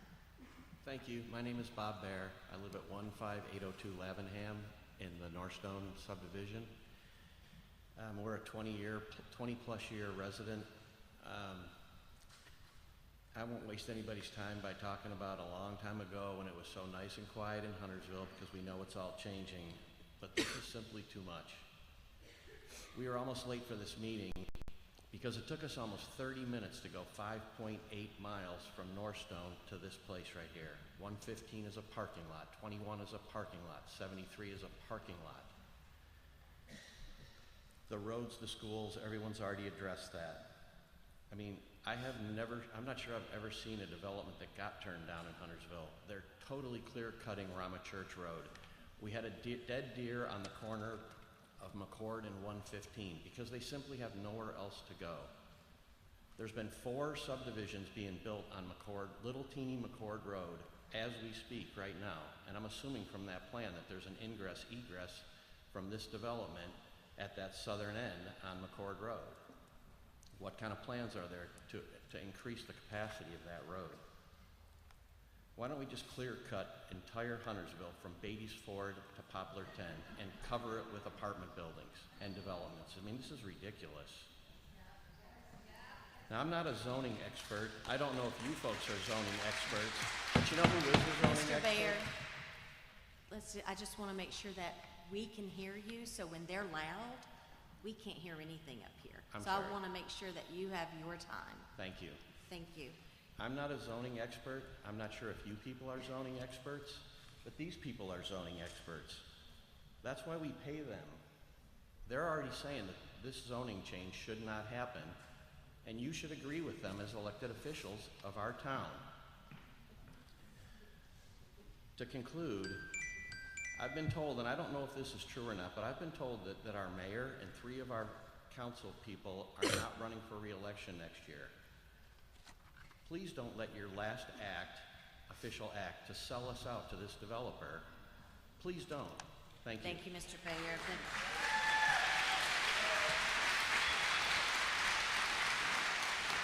The next person who signed up to speak is Brian Sisson. And behind Mr. Sisson is Ashley Wiley, Missy Maylott, and David Hudak. Mr. Sisson. Thank you, Madam Mayor, Commissioners. Thank you for having us all today and for the job you do. I've been there, so I know what it's like. My name is Brian Sisson. I live at 1822 Delray Drive, and I'm the owner of the range at Lake Norman and Cornelius. Over 25 years ago, a developer came into Huntersville to build a project on Samfur Road. The project would be mixed use and over 45 acres, with surrounding homes that would take up another 200 plus acres with a golf course and would add a new exit 25. Many in the community did not want this project and voiced their concerns like the project would destroy the rural feel of Huntersville.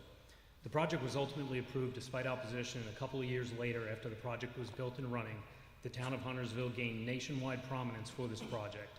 The project was called Burkdale Village. This one project arguably was the catalyst for the positive growth that has been seen in Huntersville over the past 20 years and caused this.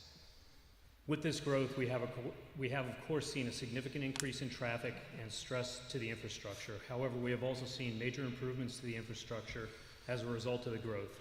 And even today, many of the major arteries in the Lake Norman region either have orange barrels or will soon have orange barrels. The Laguna Bay project is another watershed moment of a development in Huntersville and the Lake Norman region. The project brings a new, highly desirable amenity to the region, the likes of which we have not seen. There are always a lot of complaints about roads and the need for more, wider, bigger roads, and don't get me wrong, we need them. The last significant road project in Huntersville prior to current construction was the widening of Sanford Road. More needs to be done and more is coming. However, the lack of current road capacity should not be a reason to deny the rezoning and approval of this project. NCDOT is planning numerous road projects in the area with associated funding. From the 2040 community plan, I paraphrase, by 2040, Huntersville will be a vibrant community rooted in the past while looking towards the future. It provides attractive options for its residents to live, work, play, and grow. This project will be a great addition to Huntersville and the Lake Norman region. I'm a small business owner, and we look forward to having rooftops that can support all of our small businesses in the area. So one last statement, the Lake Norman Chamber supported this, and as a member of the Lake Norman Chamber Board, I ask you to support it. Thank you. Thank you. Thank you, Mr. Sisson. Ms. Wiley, thank you for coming this evening. You have 2 minutes. Yes, Madam Mayor. My name is Ashley Wiley. My address is 12435 Treasure Cove in Huntersville. And I'm here tonight because, honestly, all of this has gotten entirely out of hand. You have people saying things online such as, are you a graduate of Bully 101 at Paleo University? To a reply of Paleo U, the place for people to go with a 4th grade education. Statements such as, they, referring to the commissioners, need to do the right thing. I'm just saying.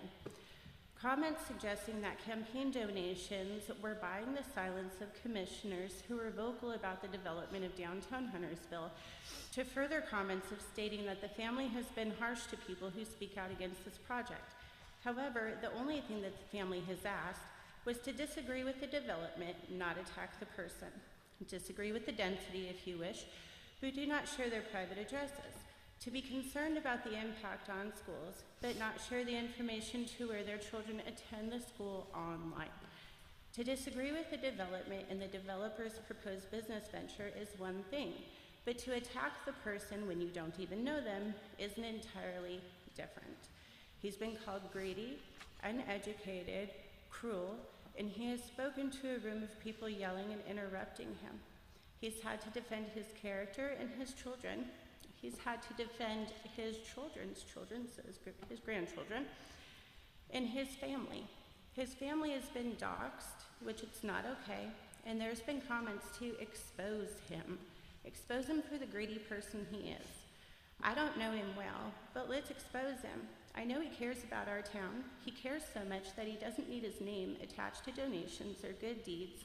He made a marching band's dreams come true when he matched what we all did. It was the reason why they got to go to Georgia to the Peach Bowl. He made children cry thinking this only happens in real life. Thank you, Ms. Wiley. The next person who signed up to speak is Missy Maylott. I hope I said that right. Well, as you come, you have 2 minutes, and if you'll state your name and address for the record. I won't need 2 minutes. My name is Missy Maylott. I'm at 13515 Scanlon Way. So I'm in Davidson, but I'm on the corner of Huntersville. I apologize for not being prepared to speak. I just recently found out, but I can't sit here and listen to all the negativity without letting you guys know that, you know, a lot of times when people are for something, they're not as noisy. When they're against something, they're very, very loud. And I hope that your decision is not clouded by some of that being so loud. I grew up in Canada. I'm not new to this area, but I did grow up in Canada. I grew up around water, a lot of it. Jake said something about it being a happy place. I look at this as a happy place, something that my children will be able to enjoy, something that's safe, clean. You know, you get a pool, but no beach, or you get a beach, but you might get dirty water. You know, this is pretty incredible. And I think that I've seen what he built. I know it's going to be good.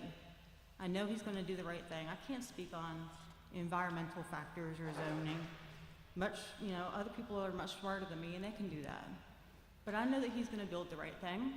He's going to do it the right way. And I think this is really good for the community. So, thank you. I am for this. Thank you.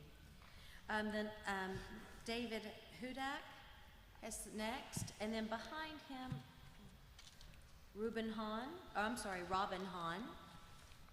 Brianna Strasberg,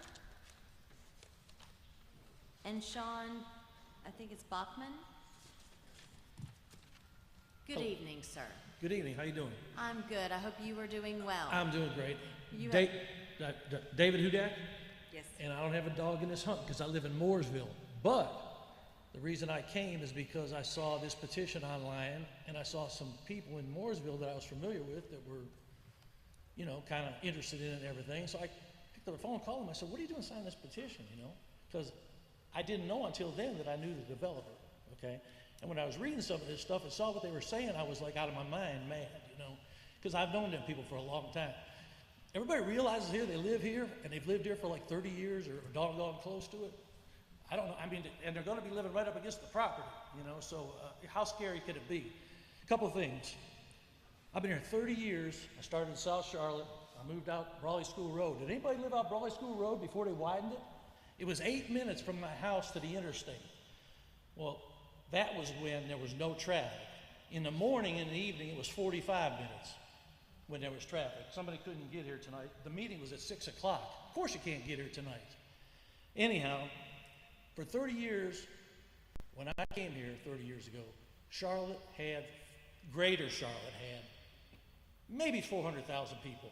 You guys can, find out. I know we're scaring 3 million right now. A lot of stuff was built, a lot of stuff was developed, and nobody built the roads first, because you don't build roads that go nowhere, okay? Now, somebody said, this is out of place. It's out of place anywhere you build it, because it's different, it's innovative, it's new, it's exciting. What in the world, like I said, when I first found out about this project, I didn't know that Jake had anything to do with it. And then as I got into it, I found that out. Because at first when I saw it, I thought, what is this? I had to read about it. Traffic, and I covered traffic. You're never going to get roads built before, or widened or whatever, before something comes along. The other thing is, something's going to be built there. Sounds like it's pretty good use of tax revenue coming in on that amount of space. If that's the last piece of property that you all got your hands on, I think you got to take advantage of all the money you could get. Thank you, Mr. Hudak. The next person who is signed up to speak is Robin Hahn. Can I say one more thing? No, On a personal, sir. hey, hold up, I'm a car salesman. On a personal level. Sir, no, your time is up. Thank you, sir. There's 19 people in that family. Folks, we are going to respect one another. We are going to give everyone common courtesy. But when your time is up, your time is up. Thank you. Ms. Hahn, you have 2 minutes, and please state your name and address for the record. Thank you. I'm Robin Hahn, 119, that's my old address, 1193 Sanford Road, which is 11421 Pinole Pine Circle, because we were overtaken by the Oak Farm development. So I know all about all this development. Our family has lived at this location for over 30 years. And in that time, many people have moved here from all over the country. And we've asked, why are people coming to Huntersville, North Carolina? And I did ask, why Huntersville? Okay, I'm glad you're here, but why? The most common answer is they wanted to move to the country and leave the big city behind. They wanted to see countryside, trees, and wildlife. Huntersville is a rapidly growing town, yet it still retains its hometown feel. The town and developers promote this idea across the country to everyone to entice them to come here. The Laguna Bay project is a grand idea, but it doesn't fit into our community. This development would destroy the country feel of our community. We would be sandwiched between Burkdale and Laguna Bay. Retail space, a hotel, apartments, a convention center would each bring in transient people, people who would not have a long-term investment in keeping our community safe and family-oriented. When the neighborhood came together for the last meeting, I'm sorry, I can't get your name right, no matter how hard I try. Mr. Pagliello stated that the development was not being put in for us, the baby boomers. Yet we are the people that live here. We are the people that are being asked to sacrifice our lifestyle and the happiness for this development. You ask us to give up what we love over our lifetime. I believe that in the not so distant future, the project will go in the same direction as Eastland Mall and North Lake Mall. Each of these were great. Your time is up. Thank you. I know, sometimes it's hard to hear. The next person who has signed up to speak is Brianna Strasberg.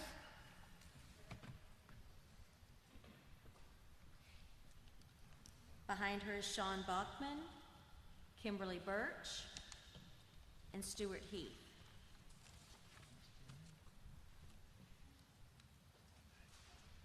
Good evening. Thank you for joining us. You have 2 minutes, and if you'll please state your name and address for the record. Thank you. My name is Brianna Strasberg, and I live at 12719 Sawgrave Drive in the Crown Ridge development. And I just want to say that there is literally nothing in this area that is like this development. Yes, we have Burkdale. Yes, we have Lake Norman, but it does not provide the amenities that this project will provide. It will provide so many jobs, so many new opportunities, and I just want to make people aware of that. Sometimes people are too quick to judge, too quick to look at all the negatives. There are so many positives in this project, and I just want to make that known. Thank you. Thank you. The next person who signed up to speak is Sean Bachman.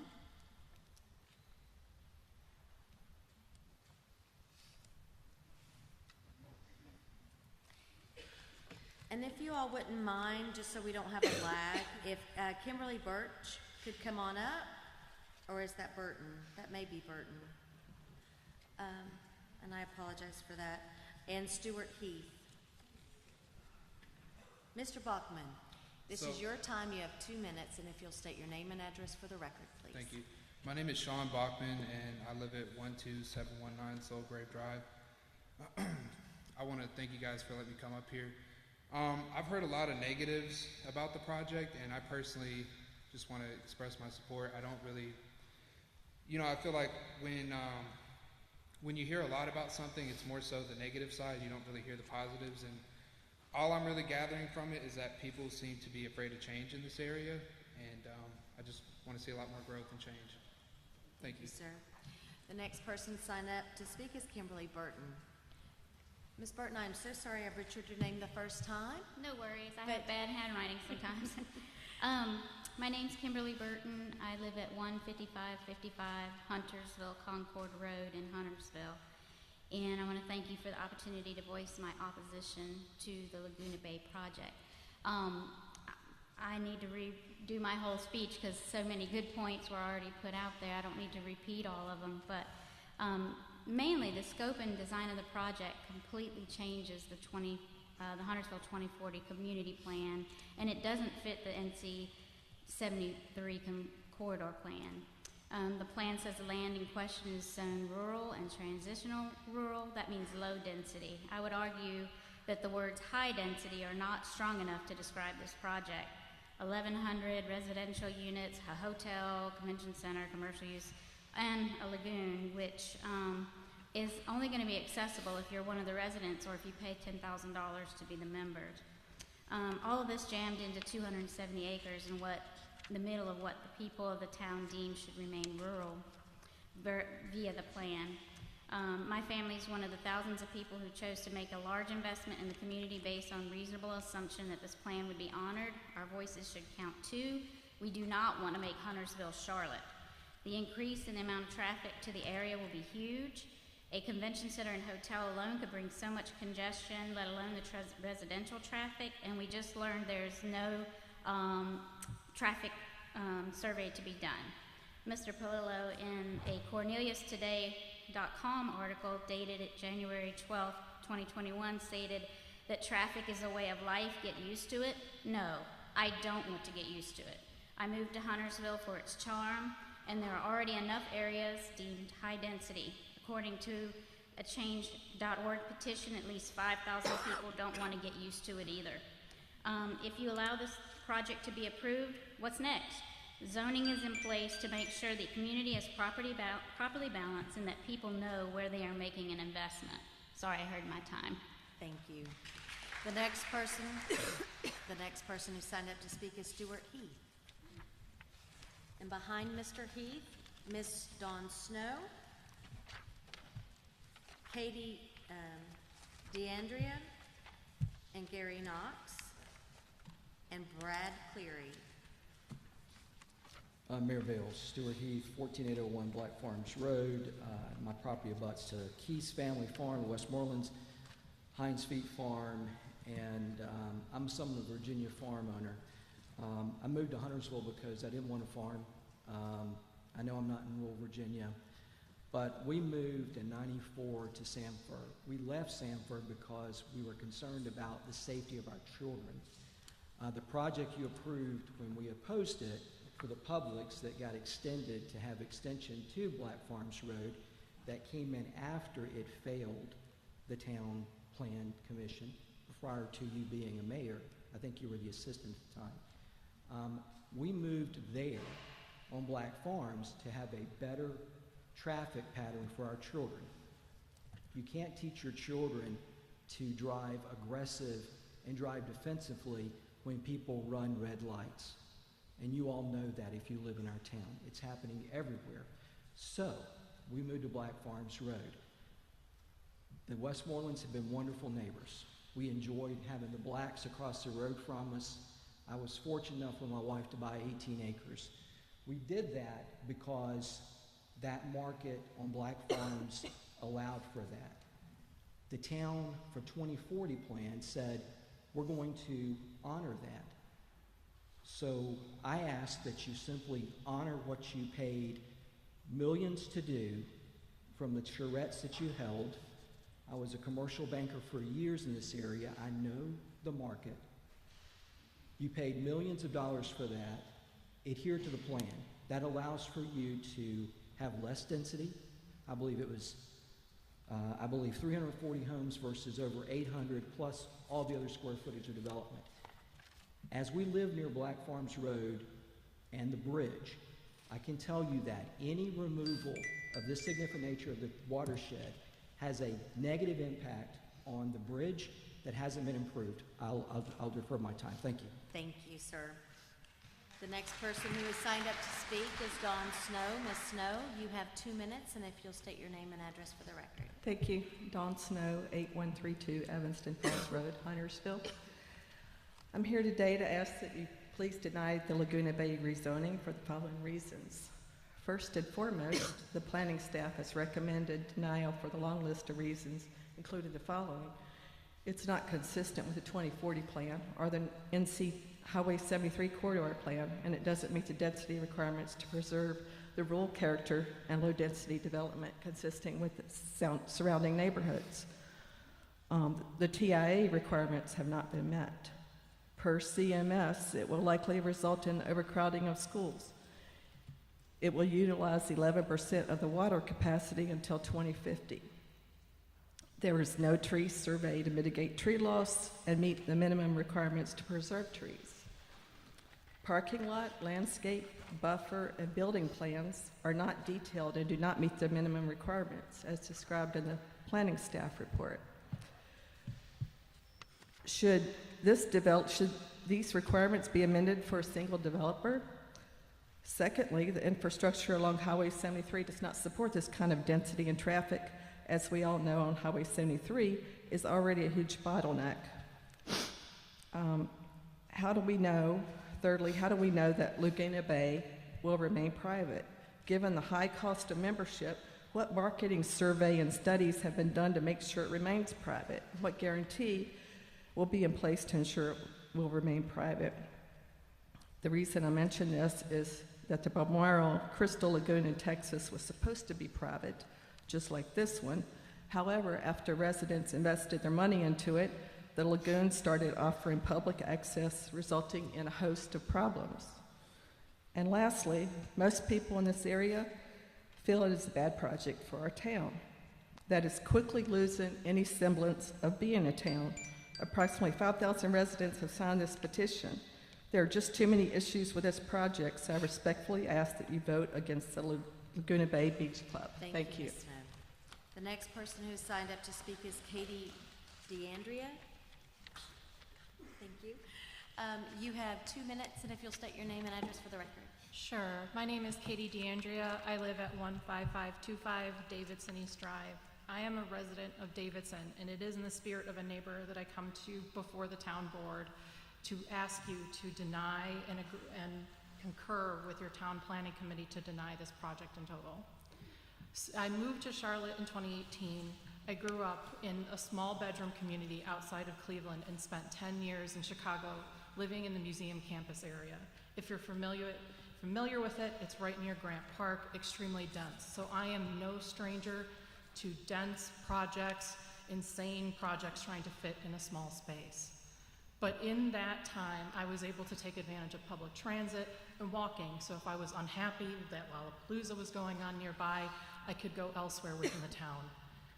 When we moved to Charlotte in 2018, and when we finally decided to reside in Davidson, I realized I was one of the few millennials that was lucky enough to actually purchase a home, and probably even fewer to actually purchase a home in one of these communities off of Lake Norman. And I feel incredibly fortunate, because every day I get to walk outside my house and I get to see a plethora of wildlife and old growth trees, and I just have to drive down east going 5 minutes to see the Cabarrus Reservoir and how gorgeous it is. And when I think about what is going in there, how odd it is, how confusing it is, that this does not fit in this community. It seems like a wonderful development. It looks like it will be like a lot of fun. But as a private community, and I won't rehash what others have said, I am concerned for the actual sustainability of this business. These private businesses are built on private equity investment. They are successful because of that. And because of that, there's an expectation for persistent growth. And so if that profitability does not grow, what happens? What has to come in to sustain that? Does concert venues, music halls, large convention centers, which are 3 miles from them? Yeah. Okay. I know sometimes it's hard to hear. Yes, you are. Thank you for using your time. The next person who signed up to speak is Gary Knox. And then the last person is Brad Cleary. Make sure I get that right. Mr. Knox, you have 2 minutes.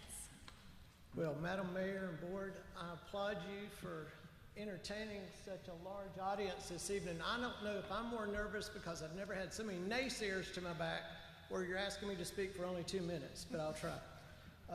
I do think that... And if you'll state your name and address for the I'm record. sorry. Gary Knox, 19725 Oak Street, Cornelius. While I've served your community in a host of different ways, I've been to hundreds and hundreds of meetings like this over 36 years as a professional, as a citizen, and as a neighbor. If I ever stopped after the first meeting, I wouldn't have been doing my job as a good citizen and being engaged, because I know there is change, constant change. If you were sitting here and this was a quasi-judicial hearing, you would only be hearing testimony from registered experts. I have to say there is a lot of emotion here. I appreciate it. I think it's great to have this many people engaged. But as town board members, you also have a charge to diversify your tax base as best you can. The more you diversify it, the less burden you have on every individual in here who's paying property tax.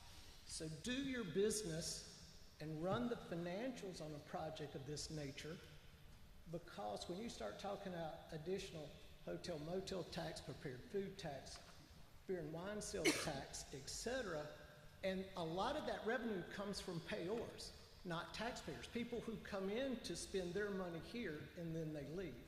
I do have confidence that Highway 73 will be widened. It is funded, and it's only because that was, known to be coming that a project like this gets consideration. In closing, I think the 2040 plan is a guiding plan. One of the things you'll notice on the very slides that Mr. Pete showed early is a big activity center at the county line. That can't happen anymore because 500 acres has moved into other hands, and it won't be the employment center you thought it would be. Thank you, Mr. Knox. And the last person to sign up to speak this evening.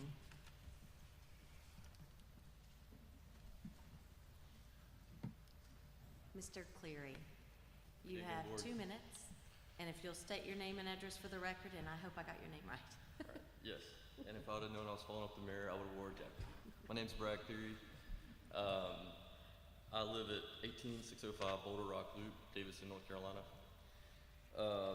It's across the street from where the project is proposed. I've lived in Cornelius, Davidson area since 2013. 3 years ago, my family moved to the outskirts of town to escape the busy roads and noise levels, as we have a 5-year-old daughter with auditory sensory issues. During high traffic, people start getting routed by our house as a cut through, and the cars come in droves, and many ignore the speed bumps and stop signs, even though we have small children in our neighborhood. This project will increase that if approved due to high density housing. We feel like we're being pushed out of our home, and so do many our other neighbors in surrounding neighborhoods. Tonight, the Board of Commissioners needs to decide how they want to be remembered for this project. Do you want to approve something that will cause unnecessary strain on not only the people of Huntersville, but Davidson and Cornelius also? The Planning Board has already cited infrastructure limits that will tap the remaining 11% of water supply until 2050, which would be irresponsible. When you pass the baton to the next board members, remember, you're also passing that baton's implications to everyone in the communities for years to come. The town should leverage this land and give something back to the people, like a state-of-the-art park that alleviates the busyness of other parks like Bradford and Bailey and provides a peaceful place for us all to visit, versus another Cowfield turned into a hustling, bustling traffic stop. Thank you. Sir. Thank you. Before we move on, Danielle Peterson, I just wanted to see if maybe she was still here. Danielle Peterson? Okay. That is the last of the public comments for this evening. And before we move on, board members, it is now after 8 o'clock. It's 8 o'clock, so let's take a 5-minute break, and then we will come back and resume questions.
welcome.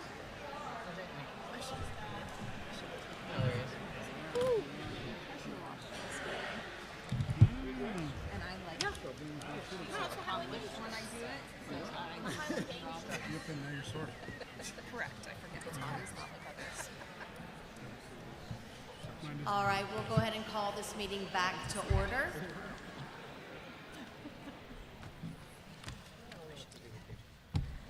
So we are still in the public hearing, in the middle of the public hearing for petition R23-05. We have finished up with public comments, and now we're going to move into questions. And we'll start with the town board, and then we'll move over to the planning board. Board members, we're going to start down here with Commissioner Phillips, and we're going to work our way down. Commissioner Phillips, do you have questions? I do. I have them all over the place, so I apologize to staff and applicant. The external buffer, it says landscape, instead of not disturbing. Why are you doing that? Is it because it's not a good buffer? You want it to be more dense? Could you explain that, please? A lot of the conditions on there, we're working with staff to whittle all those down. One of the things we like to do with all of our buffers that we've done at Bailey's Glen is we like to totally rebuild them. When you do an undisturbed buffer, a lot of times you have dead vegetation, dead trees, and it's all scrub. So we like to go in and clean it up, create a berm, and build these really nice buffers that are well landscaped and are attractive. Do you have any examples you could send to the board to review? I could, if you go right along Bailey Road, right in where we did it, Bailey's Glen. But I'll be happy to take pictures and show you exactly the quality of buffer we build. Yeah, well, and could you send us what you already have too? Because I would like to see what you're dealing with. Because sometimes in our heads we think, oh, disturbed, and really it's dead trees and bushes. Absolutely. Okay. Could you state on the record that this will remain private? Yes, I will. Absolutely. Once you sell memberships and get members into it, you'd have to buy all them out. It's like going to the Peninsula Club or the River Run or any of these clubs. Once you've taken memberships, you can't then open it up to the public. You'd have to. And a good example, these things that they've been starting to develop, they've tested a lot of stuff. A good example is the boardwalk, or I'm sorry, Beach Walk in Jacksonville. Beach Walk in Jacksonville, they sell memberships for $5,000.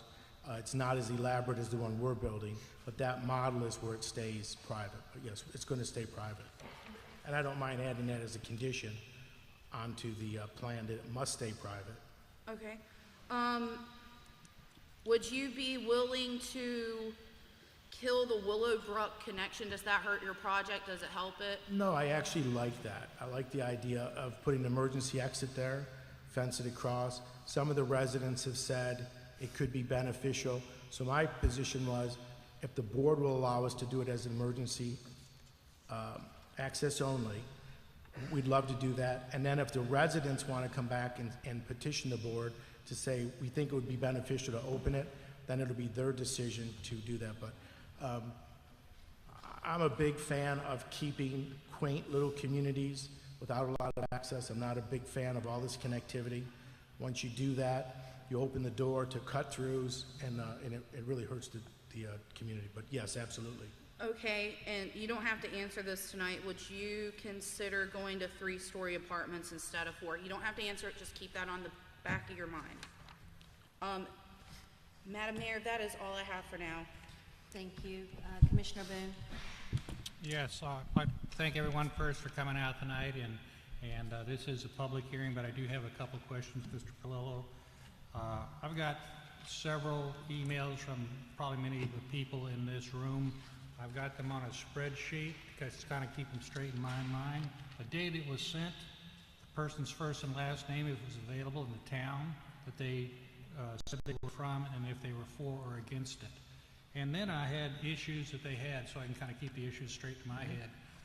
The majority of the emails that I've gotten mention traffic. Can you address the traffic situation, how you think that this lagoon project is going to be solved, and how you're going to make this traffic move better in Huntersville? I think if I can make traffic better, I would be a gazillionaire Sure. if I can do that. When you really look at the areas here and why we've been delayed on getting dollars for 20 years, all these roads are done on a scoring basis, so we haven't really scored high enough. So what people here feel is traffic. The state looks at other traffic around the area and feel that they're more important. They've gotten their dollars. 73, I've stressed several times, is a major corridor. It's going to be one of the most active east-west corridors. It's now finally going to be widened. I feel it needs to be widened for the village section to take construction. So we want to make a condition that we won't start that phase if the board approves the plan until construction begins. Once that road is widened out, you know, we've got a peak rush hour in the morning. We've got another peak rush hour around 4 to 6. And then throughout the rest of the day, I mean, we're at Symphony Park 5-6 times a day.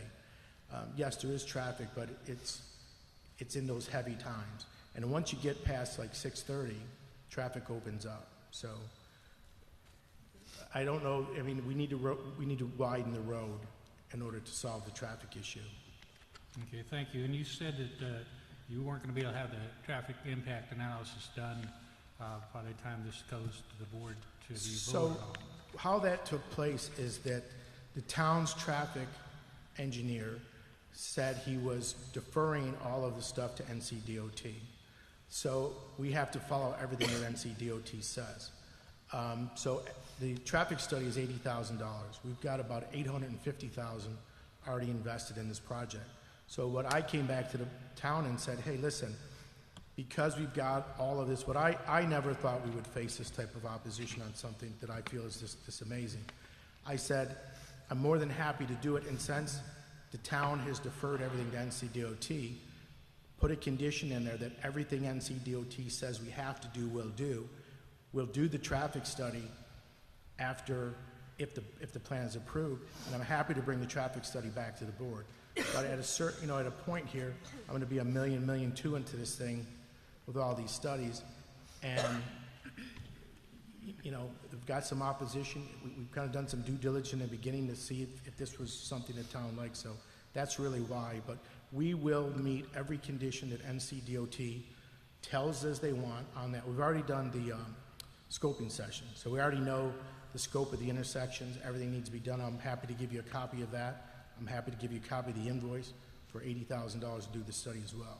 But we will meet every condition on NCDOT, whatever they require us to do. Thank you. My final question is, in the town of Huntersville, can you tell me some of the specific projects you've completed in the town? One of our ones that we really pride and enjoy is Symphony Park. It's one of the premier independent living facilities. We went around the country, we researched, and we brought what we feel is one of the best here. It's already won 2 design awards. It's not even open. Bailey's Glen is another one that we went over and above. We added more amenities, great quality of life for seniors. We're doing senior living right next to Burkdale. The white building should be done in about 60 days. I did the little leasing center on Rich Hatchet. I also did apartments on across from St. Mark's Church on Stumptown Road. So I live here. I would challenge anyone, elected officials or not, to say that they care more about this community than I do. I live here. My kids live here. My 9 grandchildren live here. So we're not bringing stuff here. I'm going to be able to walk through the community hopefully someday, and people are going to be yelling and screaming at me. They're going to enjoy the projects we bring here. Thank you, Mr. Palillo. Commissioner Kovacs. The first question, I guess, is from Mr. Palillo. So hotel guests will get day passes to the whole lagoon or to a specific? Small portion just over in that little area there. Okay, so they can't access? They can't access the whole, just that one little code. Can they do any of the amenities like the kayaks or they can tennis go, or? They can, no, they can't use the facility. They can go down to the sports dock and rent like a kayak or that, but that's the extent they're going to be coordinated off. They have a certain wristband. Okay. What is the actual cost for a membership?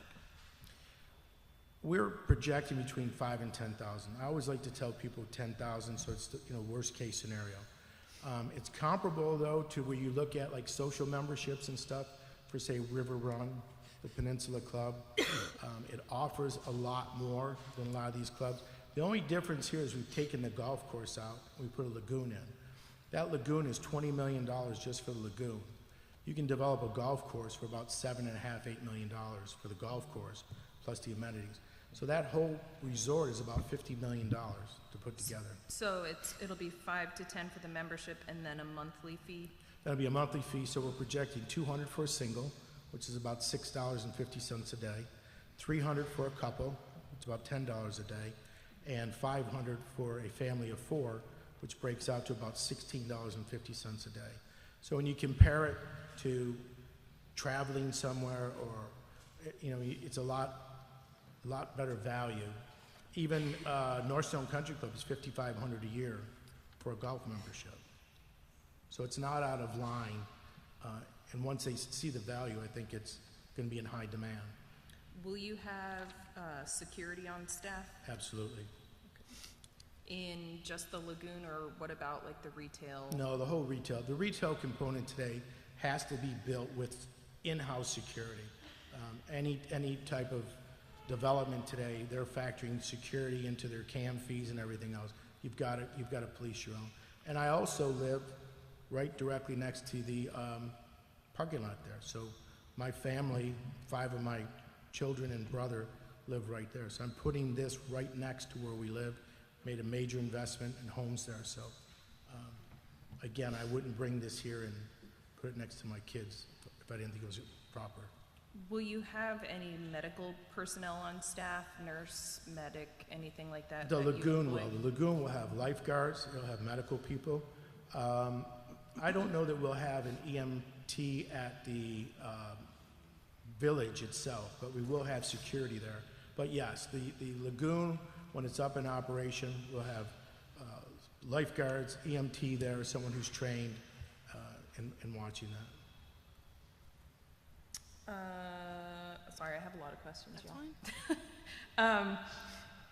Social event, well, it's kind of a two-parter. I know that it said that there would be social events, and then we also heard from some people having concerns about events like concerts and gatherings and stuff. How large would your social events be for members?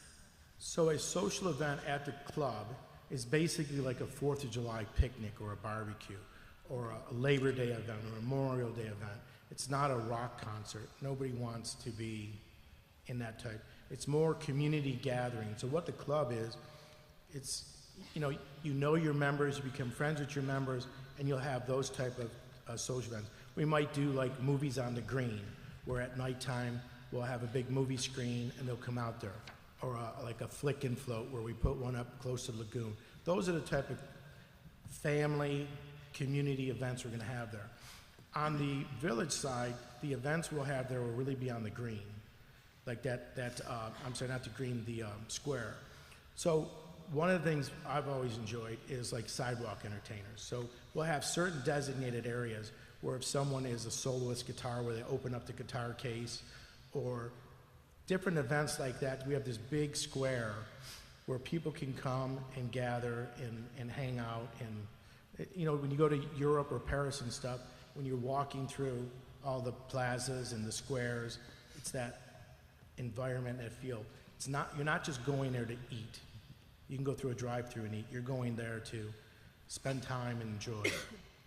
Thank you. My next questions are more so for staff.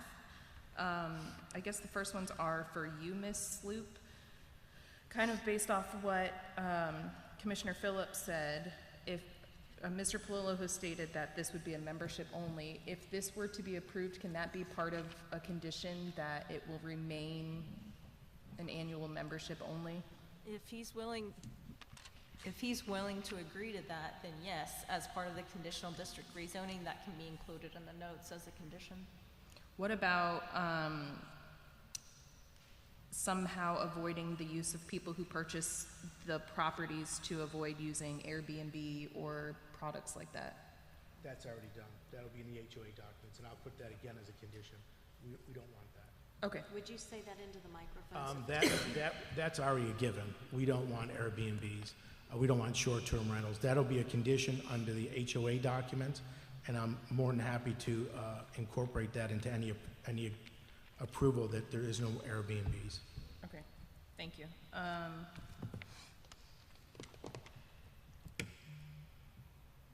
To clarify, I guess, Mr. Pete, the CMS report does not include anything that is currently being built. That is only seats at a desk right now, correct?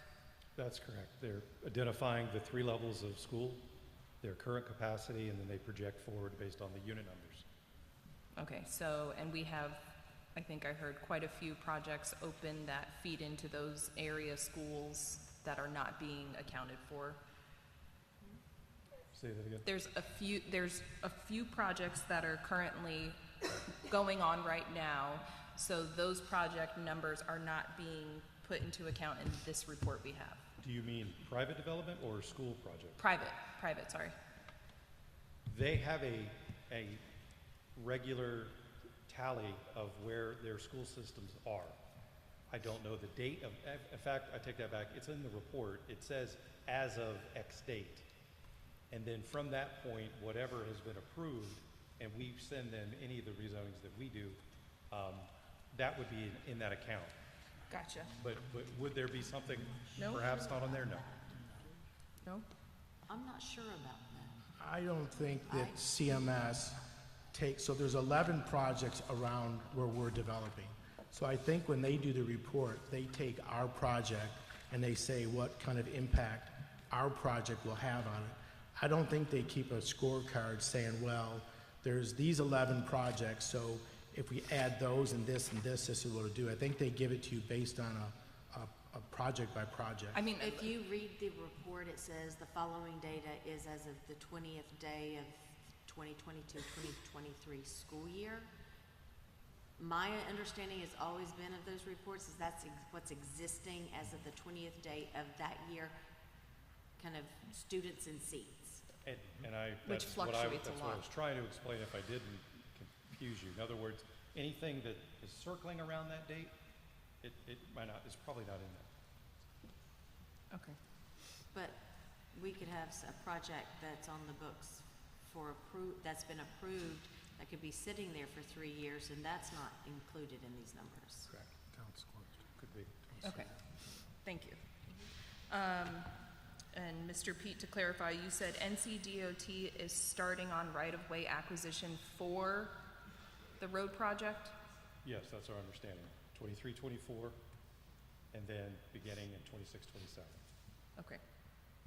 Will there have to be any improvements on Black Farms Road? Okay.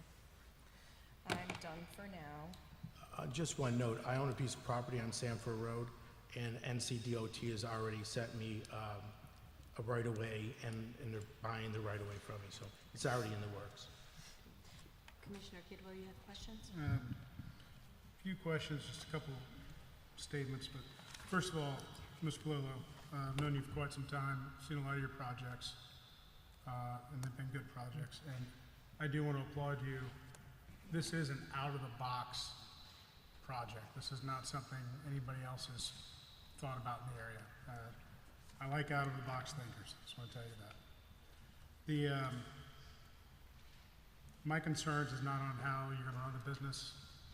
That's you. You know the business. My concerns are really out of your control. You know, the Charlotte water, the letter here, about 13% of the capacity. I want to look at that. We talk about traffic. A lot of numbers are thrown around today. The average household has 1.79 cars, according to the United States government. So we're looking at roughly around 2,100 added vehicles if all of this is approved.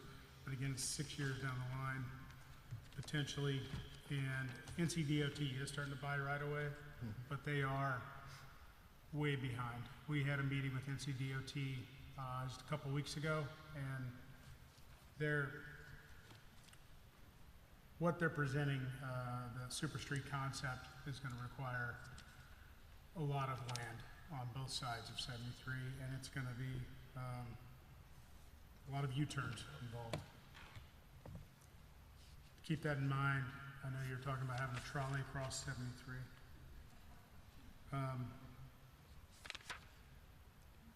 The one thing, and I'm just going to suggest this, and Commissioner Partee brought it up, 62 issues were brought forth in this report.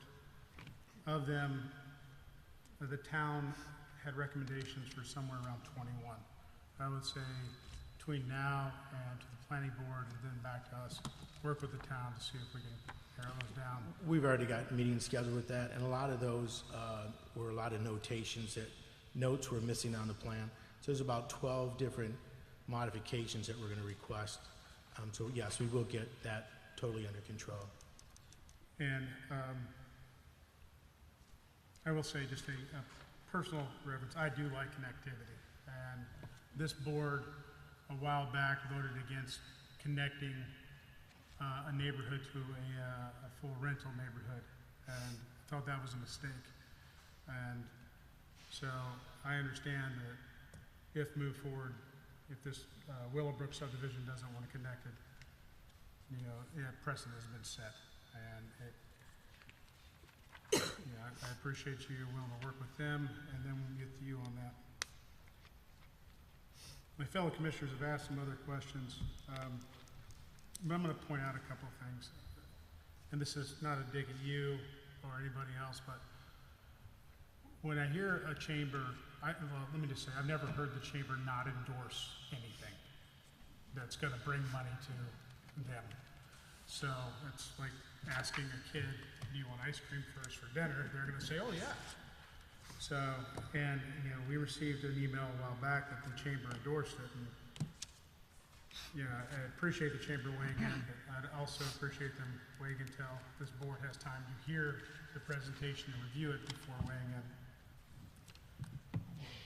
And in terms of the potential $16 million in tax revenue, when I do the math, roughly after we pay Visit Lake Norman, the county,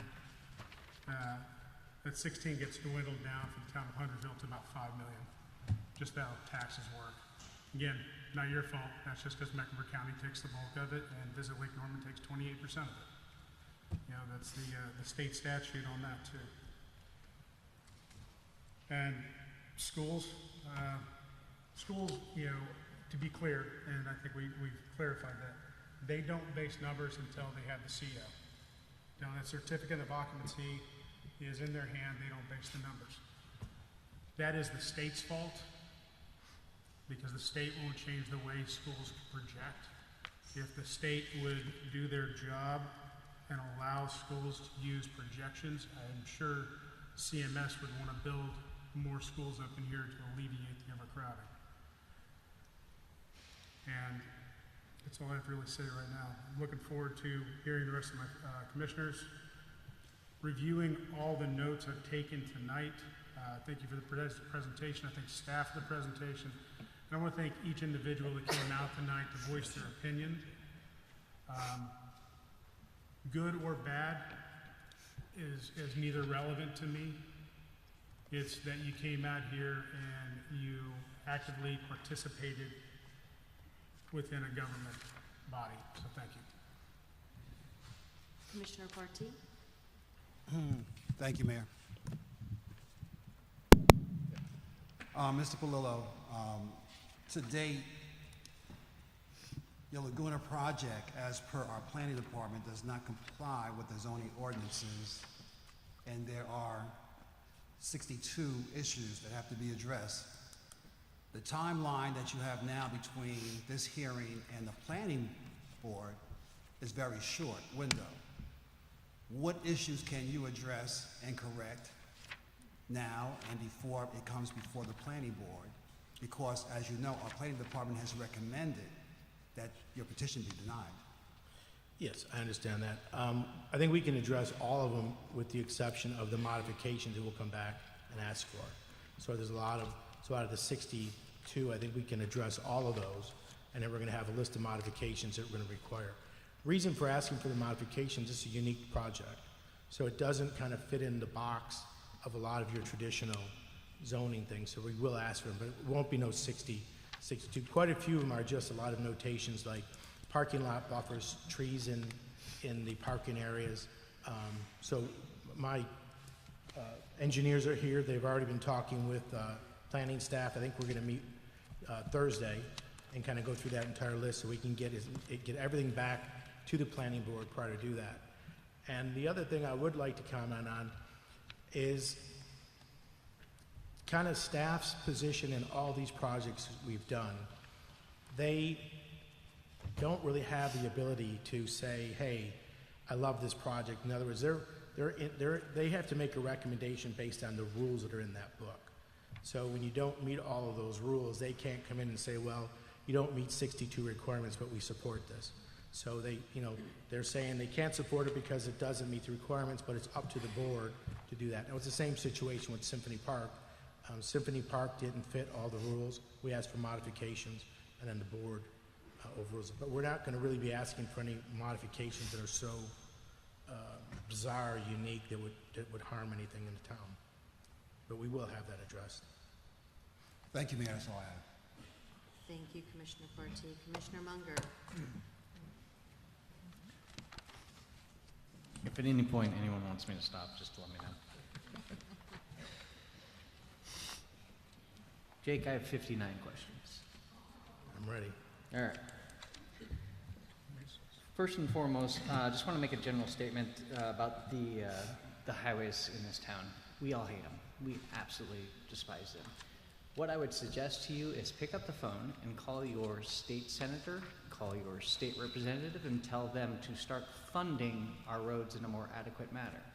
Essentially what happens is NCDOT will not improve any road in the entire state until it reaches a D level of service, which means it's crap already. So that's why you have all these roads that end up getting fixed at the same time, because an area like Huntersville has explosive growth. Suddenly they realize, oh, all the roads are inadequate, so they decide that they should fix them all at once. I do feel your pain.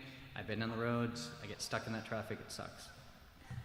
So anyway, first one, do any of the housing units qualify as workforce housing units? I'm going to allocate 20 of the townhomes, and we're going to meet, and then we're going to put that in the plan, and we're going to keep those to meet the workforce requirements, I believe, which is 30% of your income. And we're also giving those residents free membership and waiving the monthly dues. So Okay. we're going to incorporate affordable housing, and we're going to do that in a couple of our other projects as well. The area proposed for this development is outside of our medium and high density centers in Huntersville 2040 community plan. What makes you believe that an exception should be made for this development? I believe that Highway 73 is a major business corridor. I believe that the 2040 plan made a mistake. As you continue to grow and you see these numbers where even your town projects 100,000 people, Highway 73 is an east-west connector, connecting 7 towns. It's not a rural area. All of the towns, like look at Kannapolis Parkway. They've got 229 acres in one corner, the opposite corner has more growth. So all of the towns are using 73 as its main highway. It's gonna be like 150 or it's gonna be like Harris Boulevard. So to take this section of great land for the town and call it rural and go down to like 1 house per acre or 1 house per 3 acres, I think does a disservice to the town in that opportunity. You have very few pieces of property left along the 73 corridor. You have even fewer left along the 21 corridor. So as your town continues to grow and you need locations for commercial and goods and services, where are you gonna put them? You can't, so you can put rural housing off the corridor, but you can't put business off the corridor because it'll fail. Okay. The single-family homes in this development offer lot widths of either 40 feet or 50 feet. Why so narrow and why so few options, given that these homes are in your words, I believe 900 to 1.2 million? That's the kind of model today. We're modeling this after a place called Rosemary Beach or a Seaside down in Destin, Florida. The model today is that people want smaller yards. The urban sprawl with the big yards and lawn maintenance and stuff have gone by the wayside. People want minimal amount of maintenance, and they want to enjoy life. So the younger generations of people, even those older guys, we don't want to mow grass. So we want small areas, and we're more focused on quality of life. Come home, little to do, little work, no honey-do list. We want to change our clothes. We want to go out and hang out in these social environments. So that's why the smaller lots. And they're all going to be alley-fed. So we're going to create a really nice streetscape, porches in the front, 10-foot multi-purpose path on one side of the street, large treed areas. So we want a really nice, charming streetscape coming through the community, garages and stuff off the back so you don't see all these cars in the front. One side of the street will have parking on it. So it's a well thought out, and there's more than adequate space on that lot to build a house between 3,000 and 4,500 square feet. Okay. What have you done to coordinate with Charlotte Water to ensure water and sewer provisioning for this development? I talk to Charlotte Water more than I talk to my wife. I've got several projects that are being held up. We've been working with Charlotte Water on the Michael Jordan, Denny Hamlin. We're bringing that trunk line in. We're just getting ready to bring that in. So, and again, with Symphony Park, we only had 2 of the buildings approved. We're getting the 3rd building released. So when talking with Kerry and Charlotte Water, what they said is they have a 30-year plan they put out, and they put it out based on what your zoning requirements are. So our plan will eat up 11% of that plan, but what she's saying is that doesn't make any difference. We just remodify our engineering, and we have to plan for future growth faster than longer. So it doesn't, there's no impact. They've met with the Laguna Bay people with the amount of water it takes, and they're very comfortable. So there's no issues with Charlotte Water. And they've got an expansion at Wasek, and they also have a lift station that they're working on to take some of the capacity over to the Charlotte. So there's plenty of capacity. Okay. A couple people have mentioned the effects on CMS. Development will bring 272 new students to the area.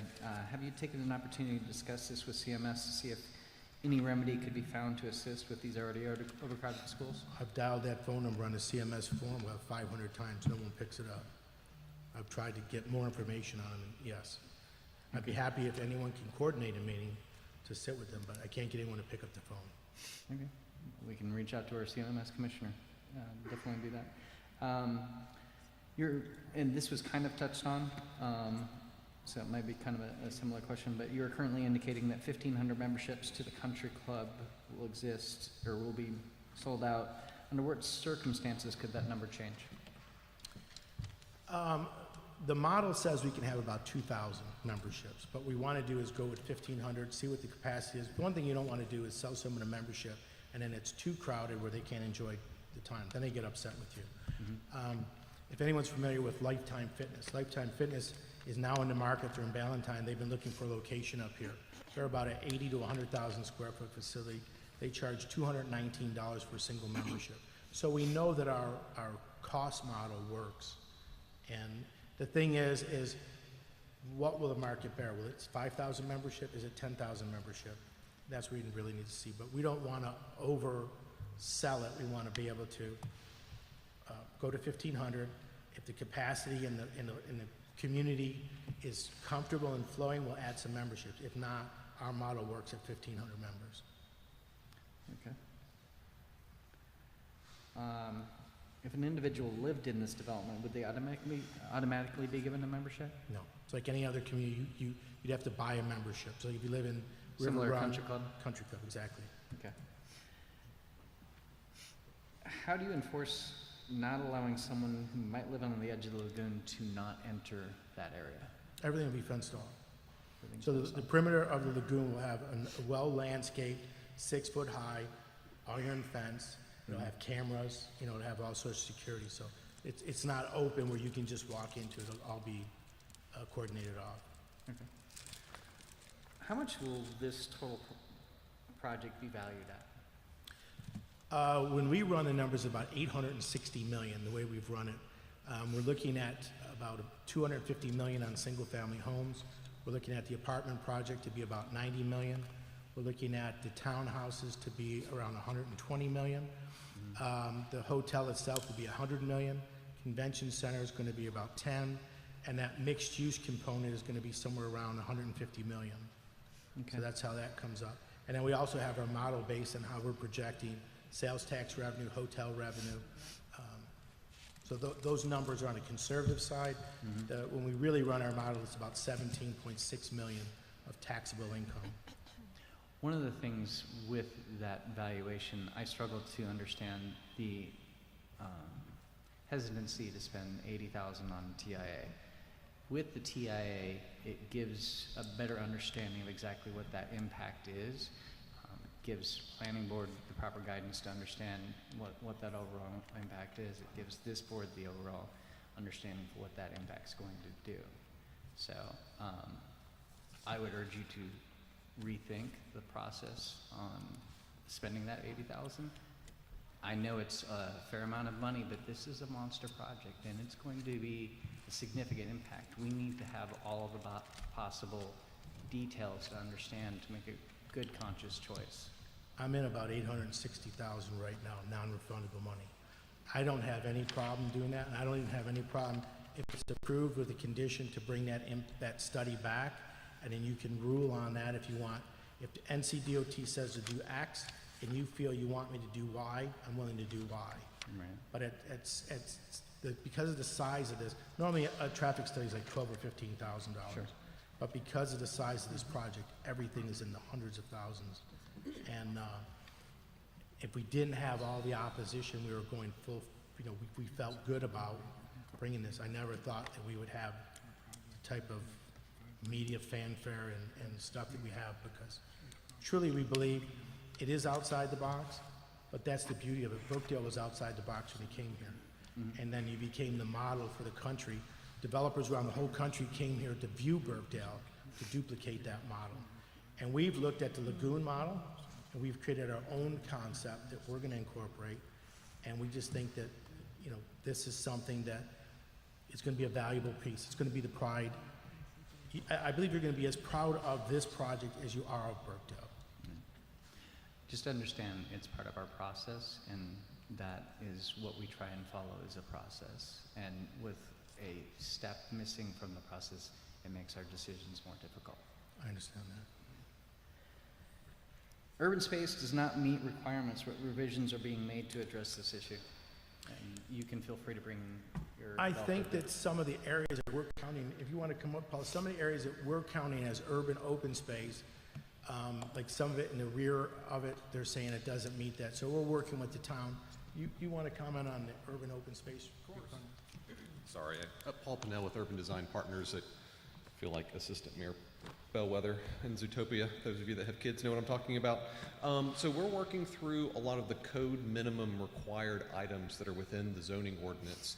Up to this point, we have been focused on a lot of the items that we need to incorporate into the development set to make sure that we have arrived at what will be a successful project. Can I cut you off real quick? Please. I have 50 more questions. I'm going to ask each one. Understand. Of the ones, so let's hit We them are one addressing by one. we are addressing each individual one, including urban open space and designing Urban them open space appropriately. does not meet requirements. What revisions are They being will made? meet requirements when we're done.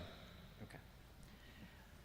The T&D area requires 30% specimen tree preservation. Currently, what are you proposing? Currently, you are proposing 15% specimen tree preservations. What are you doing to address this issue? We have a tree survey. We're going through the items that are located within the buffer areas on site. We'll meet as much tree save area as we can within the development parameters. Okay. The highway commercial area requires 30% specimen tree preservation. Currently, you're proposing 26%. Same Similar? answer. Okay.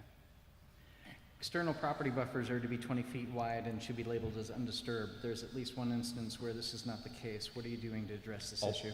All required buffers are shown. We would like to have some areas where they can be disturbed for previous discussed reasons to go in and clear. Okay. All blocks within TNDU must demonstrate a perimeter block length not to exceed 1,350 feet. Will you be requesting a modification or modifying the proposal? It will be a modification. We're breaking up block lengths with alleys and pedestrian thoroughfares. Maximum height for apartments is 3 stories. You're proposing 4 stories. Will you be requesting a modification or modifying the proposal? Right now, the plan is to request a modification for 4 stories. And the reason we're doing that is just along 73. Mike? We're doing that just along, the buildings along 73, so that those additional stories get that beautiful view across 73 looking at the lagoon. Okay. The apartment clubhouse and small buildings and apartment parking lot must face a public street or urban open space. Your plan does not feature this. Will you be requesting a modification or modifying the proposal? Yes, we will be requesting a modification. There is language within the zoning ordinance to allow this request. All right. Multiple parking lots do not comply with regulations. Parking rooms and pedestrian corridors need to be added. Will you be requesting a modification or modifying your proposal? A modification. Clubhouse parking is located between the building and the street, which is not permitted. Will you be requesting a modification or modifying your proposal? Modification. There is language within the highway corridor to allow this. All sidewalks must be a minimum of 7 feet wide. Will you be requesting a modification or modifying your proposal? Modification. Townhomes on the plan have 0 setback. This should be 10 to 25 feet. Will you be requesting a modification or modifying your proposal? Modification. Will you be adding the 10-foot wide path along the east side of Westmoreland? The intent is to add the sidewalk. Will you be adding pedestrian connections from buildings to frontage, public street, or urban open space? Yes. Hopefully you know what I'm talking about when I say this. I do.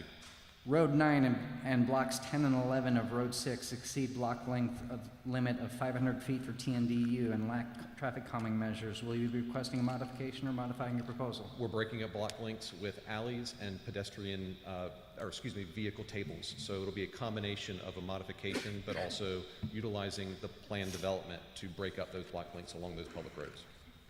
Similar, cul-de-sac exceeds length limit of 350 feet for major subdivisions. Are you requesting a modification or modifying your proposal? We're breaking that block length up with an existing alley that we're showing within the plan set, so combination. There's an urban open space referred to as 2 greens along Westmoreland Road that has not been designed at sketch plan. What are you doing to address this issue? They will be designed. What will the frontage area along the north side of NC 73 be once construction easements for road widening are no longer needed? Planted and bermed. Say that again, I'm sorry. They'll be planted and bermed, and we'll provide a cross-section at our next submittal to demonstrate this.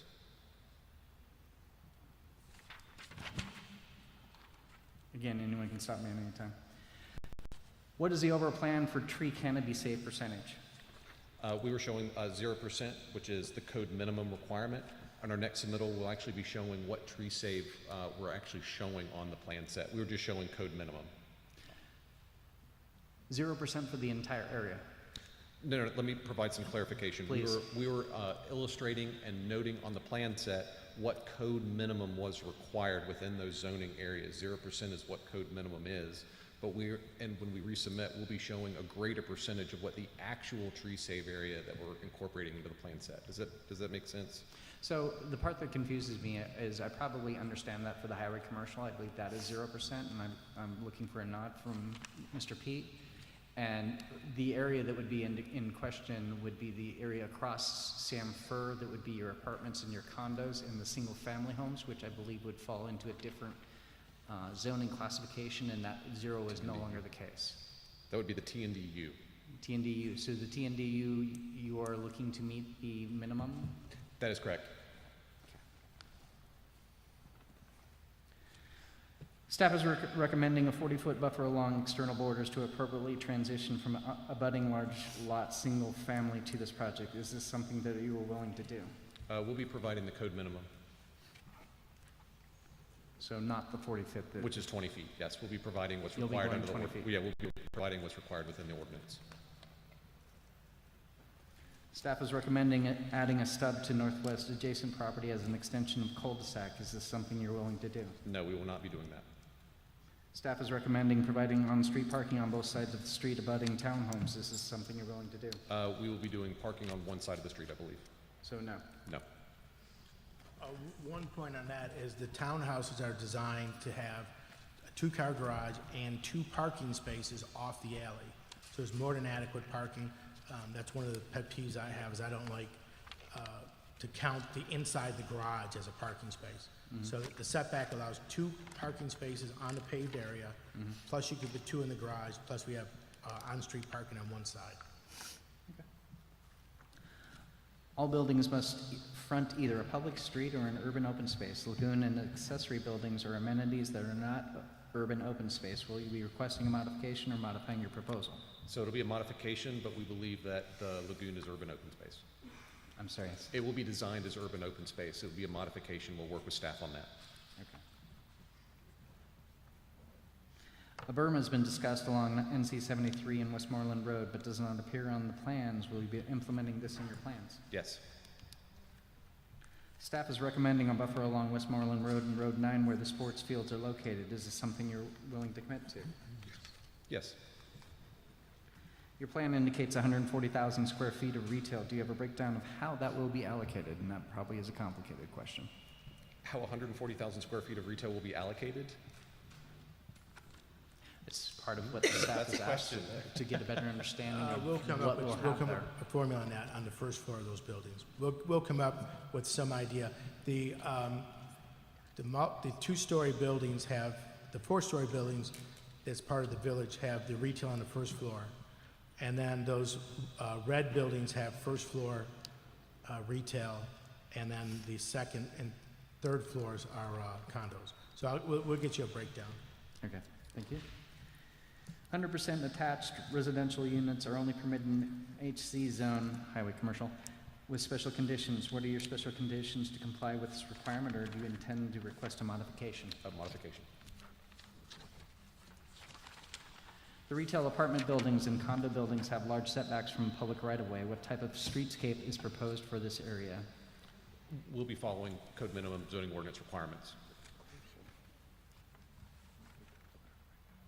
Why are the setbacks so large? The buildings along Black Farm Road are set back, so that's gonna be like a park-like setting. So we've got big green spaces off Black Farm, and the reason is we want you to feel like you're kind of coming into, you know, a nice shopping center, well landscaped. We don't want it to be all open. So those will be bermed and well landscaped coming off of there. And the reason we pushed it back was to get it closer to the view of the lagoon. And then we have 2 man-made lakes right in front of that that'll act as detention as well. The Hotel Convention Center does not show loading areas for deliveries in large vehicles. How do you plan to address this? We'll illustrate loading. I'm sorry? We will illustrate loading.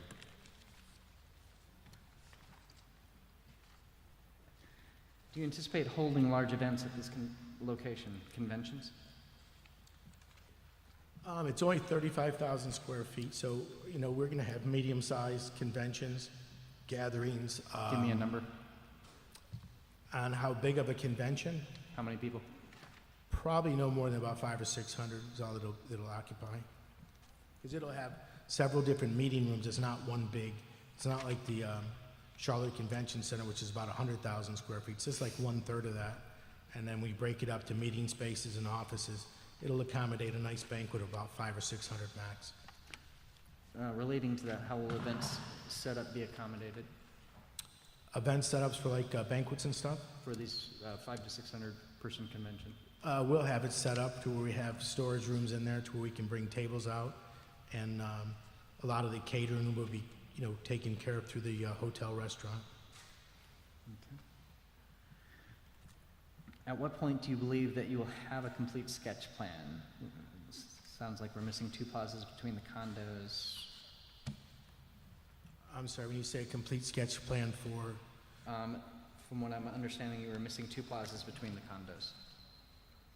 we're missing 2 plazas? I apologize. Give me 1 second. I can look up the exact.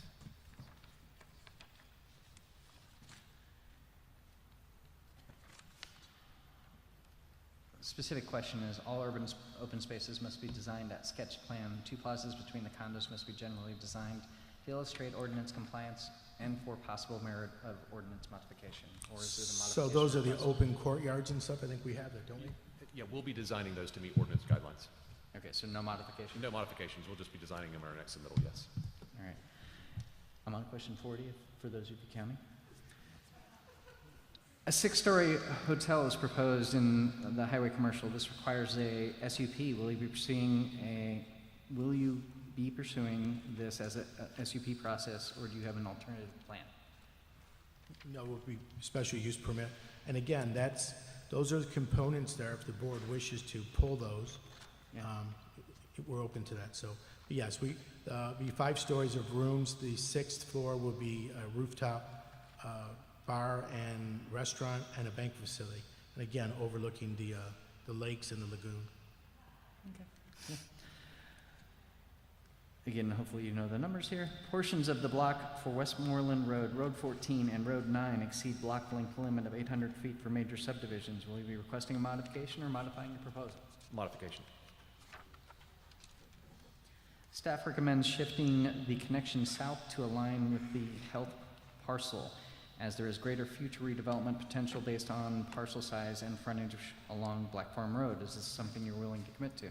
We'll study it, but as of right now, we do not plan on shifting. There are a large number of lots in the center of the neighborhood residential area without a break as the lots run north to south. Adding a walkway would break up the block repetition, but also provide pedestrian access from east to west. Is this something you're willing to commit to? We can study it, but we're not willing to commit to it at this time. Staff is recommending a redesign of Westmoreland Road with traffic circles. Is this something you're willing to commit to? No.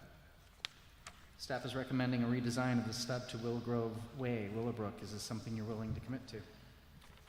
I think that needs to be studied based on feedback that we've received tonight, that connection. Okay. Staff is recommending eliminating on-street parking on both sides of Road 9, as parking on only one side of the street may be more appropriate. Is this something you're willing to commit to? I think we can probably study that, yes. The cross-section for McCord Road shows 4-foot bike lanes, which NCDOT no longer allows. This should show a 10-foot side path. Will you be requesting modification or modifying the proposal? I think we can modify the proposal for the 10-foot path. Staff is recommending a future street stub along the western edge south of Rama Creek. Is this something you're willing to commit to? Is that the one through the cul-de-sac that you're referring to on the bottom of the plant? I'm sorry, David? Would you say it again? Recommending a future street stub along the western edge south of Rama Creek. Is it over here on the left? South of, no, we will not be stubbing. No. Staff is recommending a walkway to the rear alley, a mini park or street stub to the west to break up the block along Road 14. Is this something you're willing to commit to? We can study that. Staff is recommending an 80-foot buffer along the frontage of McCord Road to be consistent with other developments along this corridor. Is this something you're willing to commit to? At this time, I can't speak to that. We'll have to study it. Staff is recommending the largest lots proposed be placed along the external edge of the development to address transitional lot sizes. Is this something you're willing to commit to? Not at this time. Staff has requested floor plans for the apartments over commercial and condos to understand how these units will function and satisfy the requirements of the ordinance. When will you provide these items to staff? Is that a recommendation? It is a question within what staff notes were handed. Right. They're asking for floor plans for all the apartments and townhomes. We don't have those. We'll provide those in construction. Just a quick clarification. It's the floor, it's the ground level? The recommendation is for the ground level it's the easiest way to satisfy some of the requirements? Yeah. My impression was it was whatever is over the commercial, but I could be wrong. that is a requirement. If they do not want to do it, they would need to ask for a modification. So what do you guys want us to do? Give us the floor plan of the first floors of the apartments. Of the apartments, townhouses, and Apartments. just the apartments? Just the apartments. We'll put something together on that. You'll get it? Okay, prior, when? We'll get it within the next 10 days. 10 days, perfect. That's just on that's just on the apartment section, correct? Apartments and condos is what I'm reading.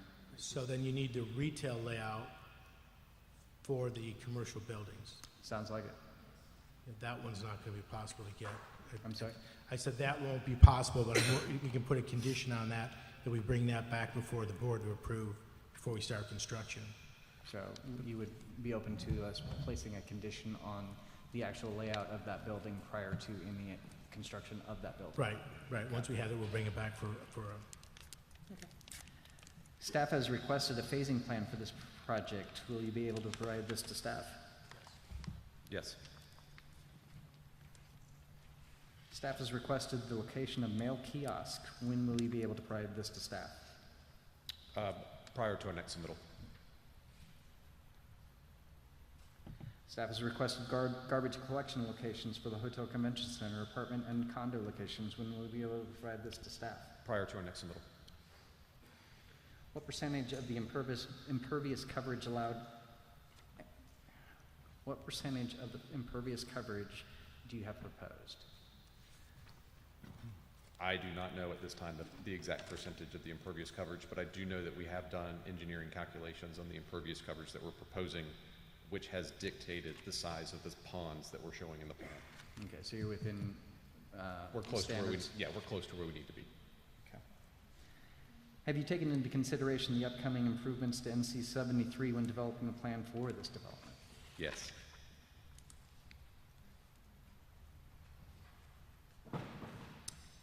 And just in general, is it your intention to have all staff questions, comments addressed prior to the planning board meeting on June 27th, 23? That would be the ideal scenario. While there may be some disagreement on the recommendations, we would like to have everything addressed prior. Yes. Yes. And I'm just going to say, I absolutely would implore you to have it done prior to the planning board, because I can tell you right now, if the planning board looks at this, they have no choice but to say no. And we want it to go through a process, and every box needs to be checked, and we have to do it the right way. Thank you for your guidance, Commissioner. That's all I have. Thank you. Sir, if you wouldn't mind stating your name and address for the record, I'd be greatly appreciated. Certainly. Paul Pinnell with Urban Design Partners, 1213 West Moorhead Street, Suite 450, Charlotte, North Carolina. Thank you. I had questions myself. Most of them have been answered. Almost all of them actually have been answered. But one of the questions that I have, and it may be for Mr. Pete, as far as permitting through the county, does the county know how they would permit this if this were to be approved? You talking about the lagoon? Yes. Yes, they have a process. Their health department would look into it. Through the Whitewater Center, some other facilities, they have created paths for this review. I won't say that they have an example of this specifically in the county, but we've reached out to them, and they will move it through their process. But please don't misunderstand that. They were not saying that it's A-okay as is, but they have a process. But they do have a process. Yes. That's what I was getting at. Do they have a process? Yes. Can you talk, Mr. Palillo, can you talk a little bit about how the lagoon filtration system would work? And how, we have a lot of geese, we have a lot of, The how does that work? technology is what is really the patent and what's made these lagoons so popular. So the way it's filtered is there's a regular pump house that it filters through. And if you see a regular traditional swimming pool where you see that little monster with the hose on it that runs around, well, this monster is probably, and it's remote control. So there's coagulants that in the water that make the particles collect and fall to the bottom. And then there's this big robot with a big hose on it that you continue to sweep the bottom. So you vacuum the whole entire bottom. And it meets all the requirements. North Carolina has approved it. It's approved in all the different states. So, and it's safe. It's like safe drinking water. It doesn't have the chlorine content that a regular traditional swimming pool would have in it. Okay. And if you go on crystallagoon.com, they'll show you all the different technology, how it uses less chemicals, less energy, and it gives you all the technical. And I'm happy to bring the Chris Lagoon people in if anybody wants to sit through a presentation of how the technology works. So you're saying it's drinkable water? Mhm. It's So- swimmable, it's chlorinated, it's got chlorine in it. A pool circulates so many times. This circulates fewer times, but it meets all the requirements. It's not classified as a swimming pool. It's classified as a access lagoon. But yes, if you drink the water and you're not, there's no issues. So concerns regarding water runoff? The way the water runoff is, this loses about 3 gallons per, I think it's 3 gallons per, I'll get the thing on it. So a certain amount of water evaporates every day, so we have to bring water into it. And then there's an area in there to where there's a spillway.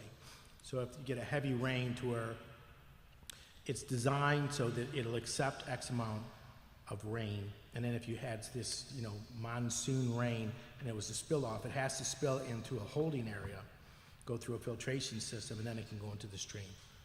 But because it has chlorine, you can't overflow directly into it. So there's a process in how you overflow. So where are those overflow ponds, if you will, shown on the design here? We're designing all that. That'll all be designed in it, but there'll be an overflow area to where any type of overflow. But it's very rare that the lagoon overflows. More water evaporates than will overflow. So we do actually have the pond that we're referring to shown on the plan. It's immediately, there we go. It's immediately in this picture, it's immediately to the east of the pond. It's a little triangular feature, so we're accounting for those storage areas in the event of a storm. Okay. I feel like I'll have more questions, but, I do have another question for you. There was a lot of conversation around our climate. Is this water heated? Is this something that will be used year-round, or will it be shut down certain times of the So month? the lagoon itself is open year-round. It's open for water sports, kayaking, canoeing, wakeboarding, stuff like that. Peak season is like anything else, even like our lake and stuff, right? We use our lake so many months a year, then we winterize our boats and stuff. So no, our climate is not warm enough for you to go out there in your bathing suit. But the lagoon itself will be open. It's open for all the water sports. It'll open in April. It'll probably close towards the end of October. But the actual clubhouse and fitness and everything around the club will be open year-round, and you can do water sports year-round. So the lagoon itself is closed November The lagoon to is March? no, lagoon is open year-round. The swimming, to where we allow swimming, Okay. where we have lifeguards and everybody on, would be from April and to the end of October. But other than that, if you wanted to come and kayak or wakeboard or any one of the water activities, there's like sailing, there's all sorts of activities. You can do those activities year-round on a lagoon. Okay, thank you. Are there any other questions? Are we closing this public hearing? No. No? I'd like to keep it open.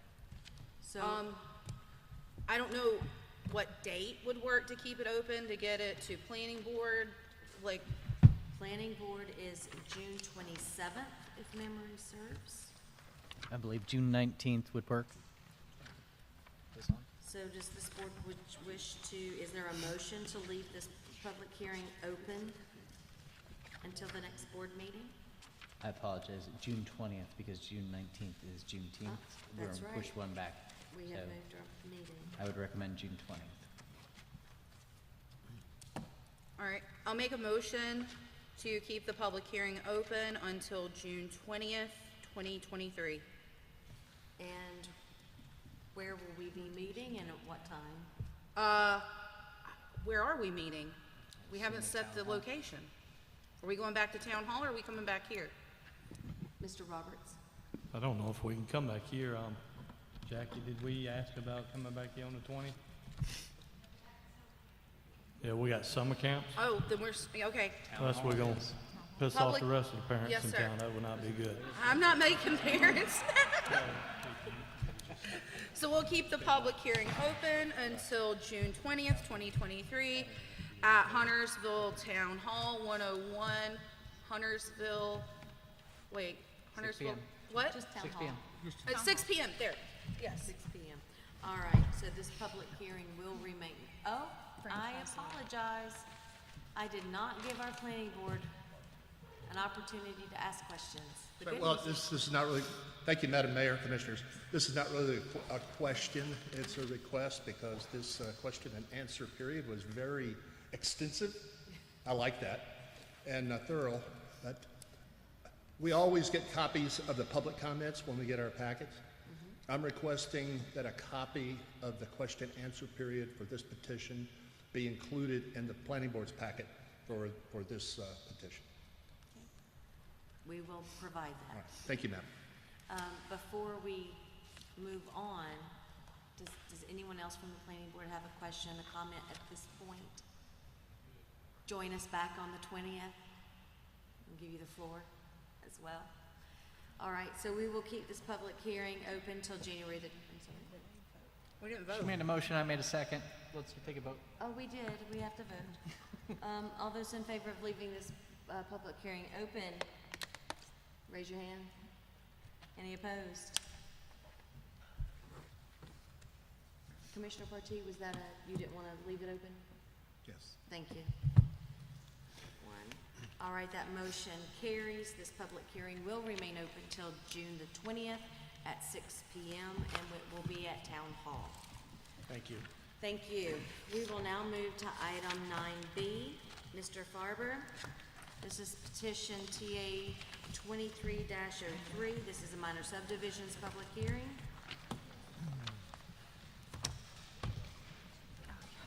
Mr. Farber, how are you this evening? I am awake. We have, and just so everyone knows, we have 2 more public hearings.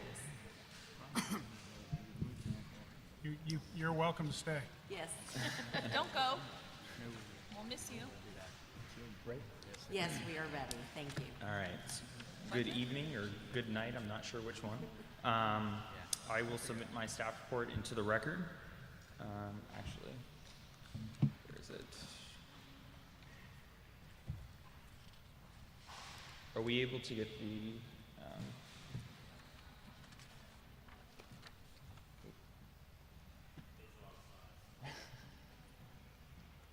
We'll get there.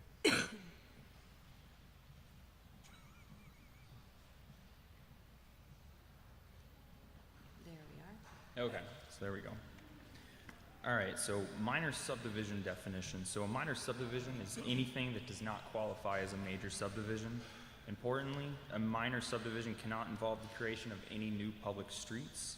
Therefore, minor subdivisions involve the creation of new lots along existing streets. In the past, this has typically been involved the creation of a few lots along a public street.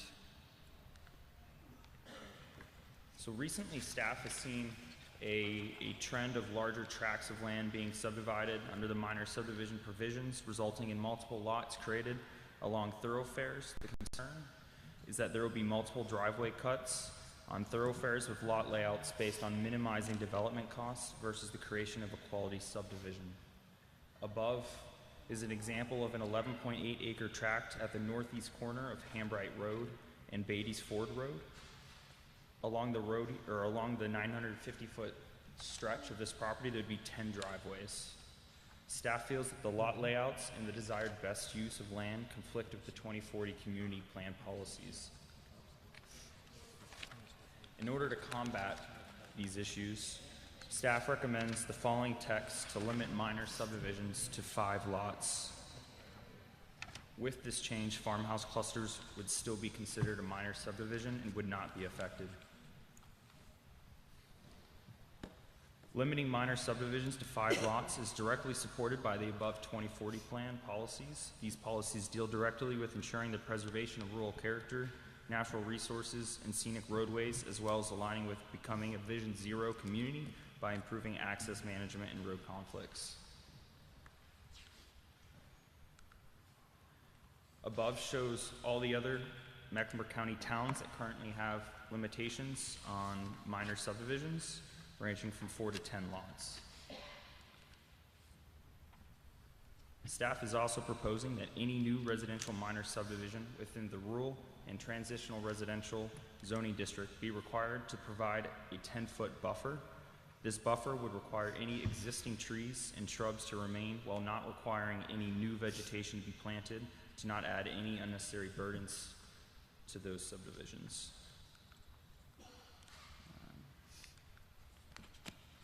So this buffer shown in red would help ensure that the neighbors are protected from losing any existing visual buffers and further preserve elements of rural character and sensitive environmental areas. And with that, if anyone has any questions, I can answer those. Commissioner Kidwell.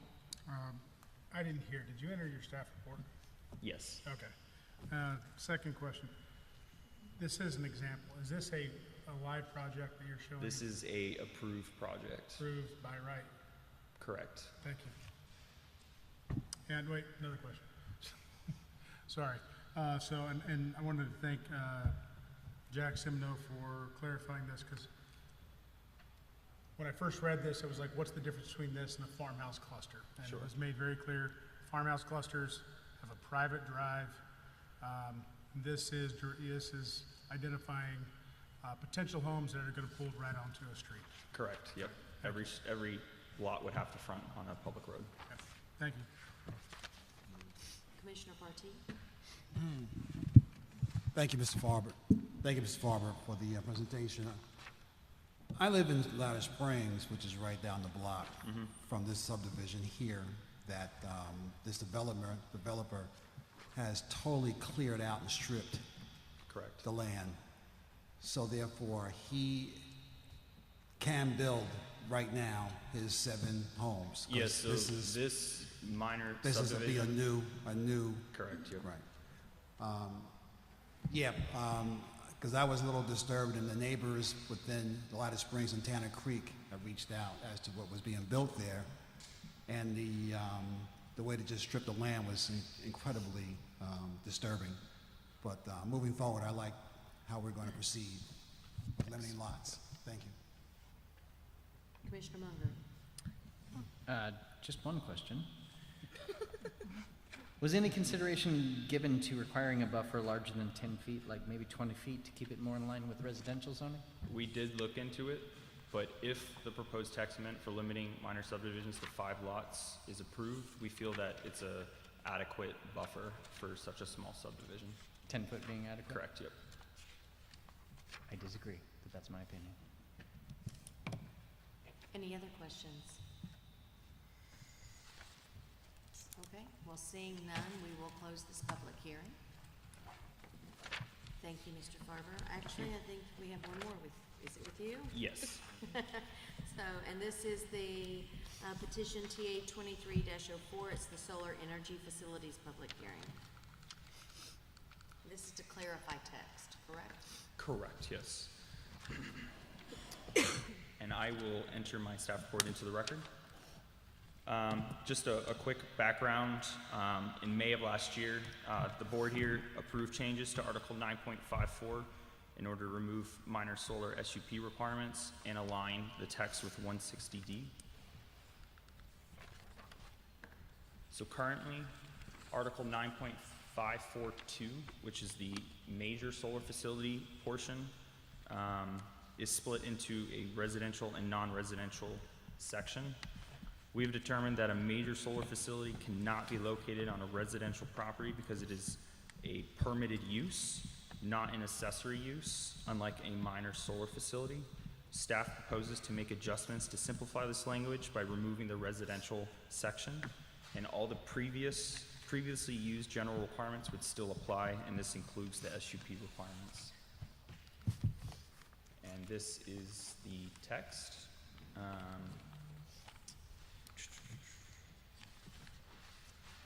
And previously, the HOAB recommended approval with a vote of 8-0 for approval with a recommendation to remove the reference 160D 914C3 within the non-residential portion of the minor solar facilities ordinance. And staff agrees with this recommendation, as 160D 914 only applies to residential properties. Staff originally included this reference to keep residential and non-residential solar panel locations the same. In place, staff proposes to replace the language with front yard placement as depicted by Area 1 in the above illustration is prohibited when the placement would cause the solar facility to be visible by a person on the ground. And we have also made a minor change, as you can see in the highlighted section at the bottom, to change the word slopes to surfaces. And if you guys have any questions, I can answer those.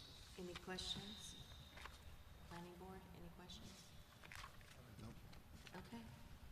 Well, then I guess we will close this public. Thank you. Thank you, sir. Okay, we are now to item 10A, and this is consider adopting the FY 2024 budget ordinance. Madam Mayor, Yes, if I may, yes. I have another 5-minute break. Yes, okay, we will take 5 minutes, and then we will come right back.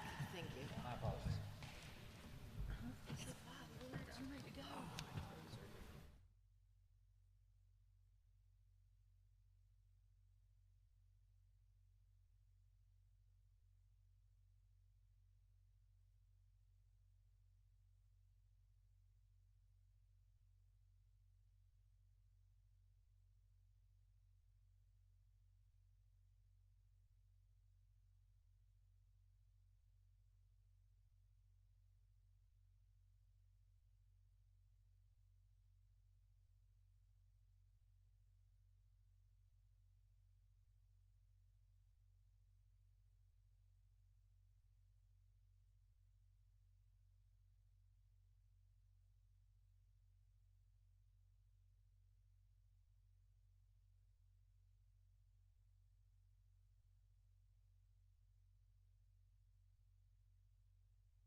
Okay, so we are now going to move on to item 10A, and this is consider adopting the fiscal year 2024 budget ordinance, and I will turn it over to Mr. Roberts.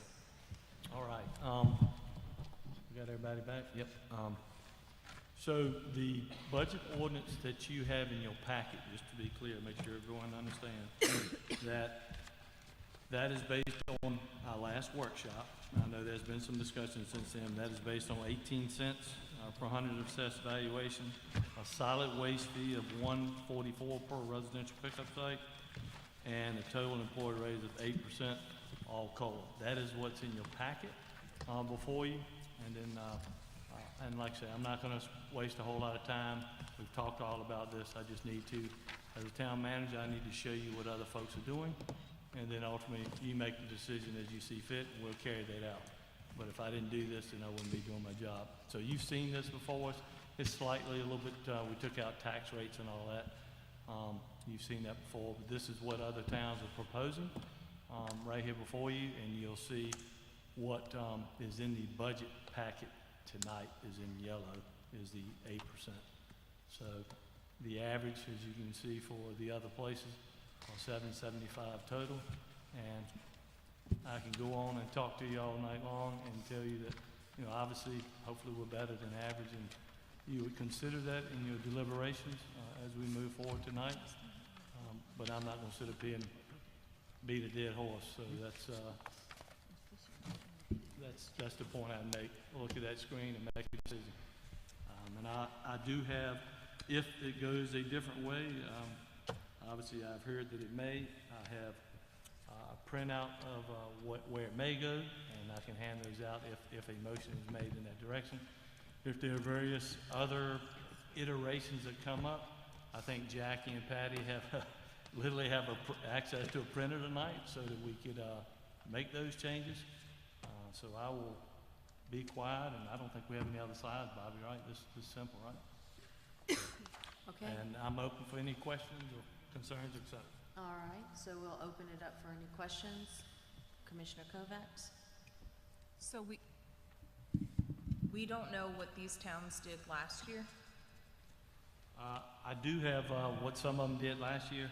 The problem is, and I can read you out some of those, some of them did market studies, et cetera. So when you see a town do a market study, that kind of throws some of that off, just like Matthews in this sheet you have in front of you did a market study, even though their numbers are low. They did a market study and they had a $2.2 million impact on top of that. So that's a little different. I'll just give you neighboring towns just to give you an idea of kind of, from what I understand last year. Pineville was 5% COLA, 3% merit. Cornelius was 2.5% COLA, 3.25 merit, and they had a market adjustment. And then I'll just give you ours was 5 and 3.5. You have to remember, it was we in the budget we averaged that. I think y'all mentioned 4, but when we put that in the budget, we plug it in at 3.5. So that's just an example of some. I did not check on Mint Hill and Matthews, and I'll just give you a couple that I wrote down. Any other questions?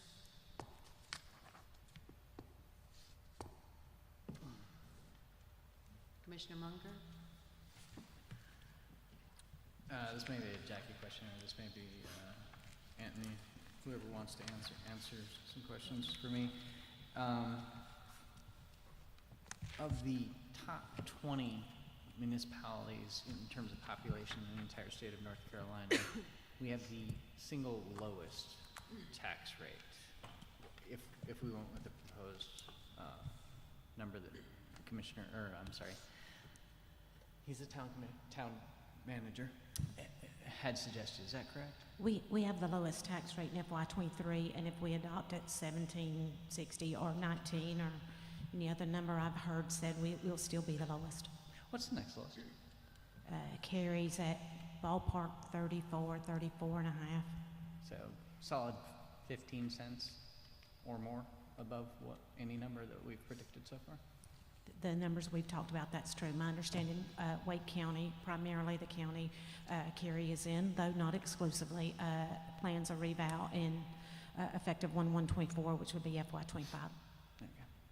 And look, everybody can change their tax rate anytime they want to, but it's typically any major changes would be done in reval year. It's simply the most convenient time to do it because we have to adjust it anyway, or we have to at least consider going revenue neutral by state law. Is that correct? By statute, we're required to disclose a revenue neutral rate. All right. Everyone has to consider it, so it's obviously the most convenient time to be able to adjust it because odds are you have to adjust it regardless. So, okay. At one point, if memory serves, we had $8 million in uncommitted funds in the general, or $8 million-ish, I should say, uncommitted funds in the general fund out of a total balance in excess of $50 million.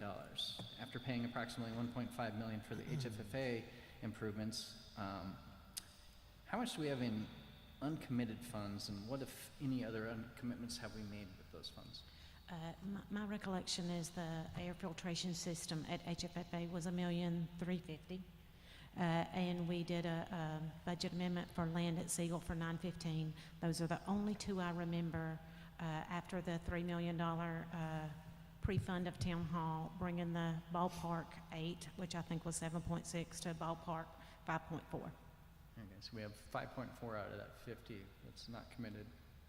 5383, yes, 5.4. Okay. It's also my understanding we have a potential lead on a piece of land for Fire Station 5. How much will that cost, and would any of those funds come out of the uncommitted funds from general fund?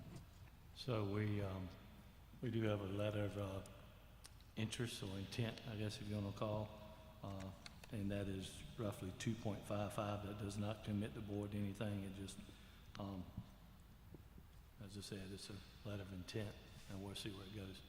But the answer is that we draw that down too. We pull that out of fund balance. Portion of it would probably come out of some of the county fire tax fund that we have, probably $1 million of it, so $1.5 million would probably somewhere around there come out of fund balance. So we're down to about $4 million uncommitted general fund if we Follow the followed math, that. yes, sir, that sounds reasonable. Okay. Kind of randomly different train of thought. What's the sales tax rate here in Huntersville? Sales tax on food that you buy at the grocery store is different than prepared food tax, which is different than, of course, an occupancy tax. Generally speaking, ballpark 7.25. 7.25. I noticed a lot of people have made comment that we've had fair amount of inflation. Things that, obviously eggs, milk, basic things cost more now than they used to. So using kind of similar logic, do we try and go revenue neutral on sales tax? Do we reduce our sales tax because people are paying more for those things to negate We any don't- increase? Municipalities in North Carolina, generally speaking, don't have the authority to set the sales tax rate. The state and the county do that, so we don't make a recommendation. We don't impact sales tax rates.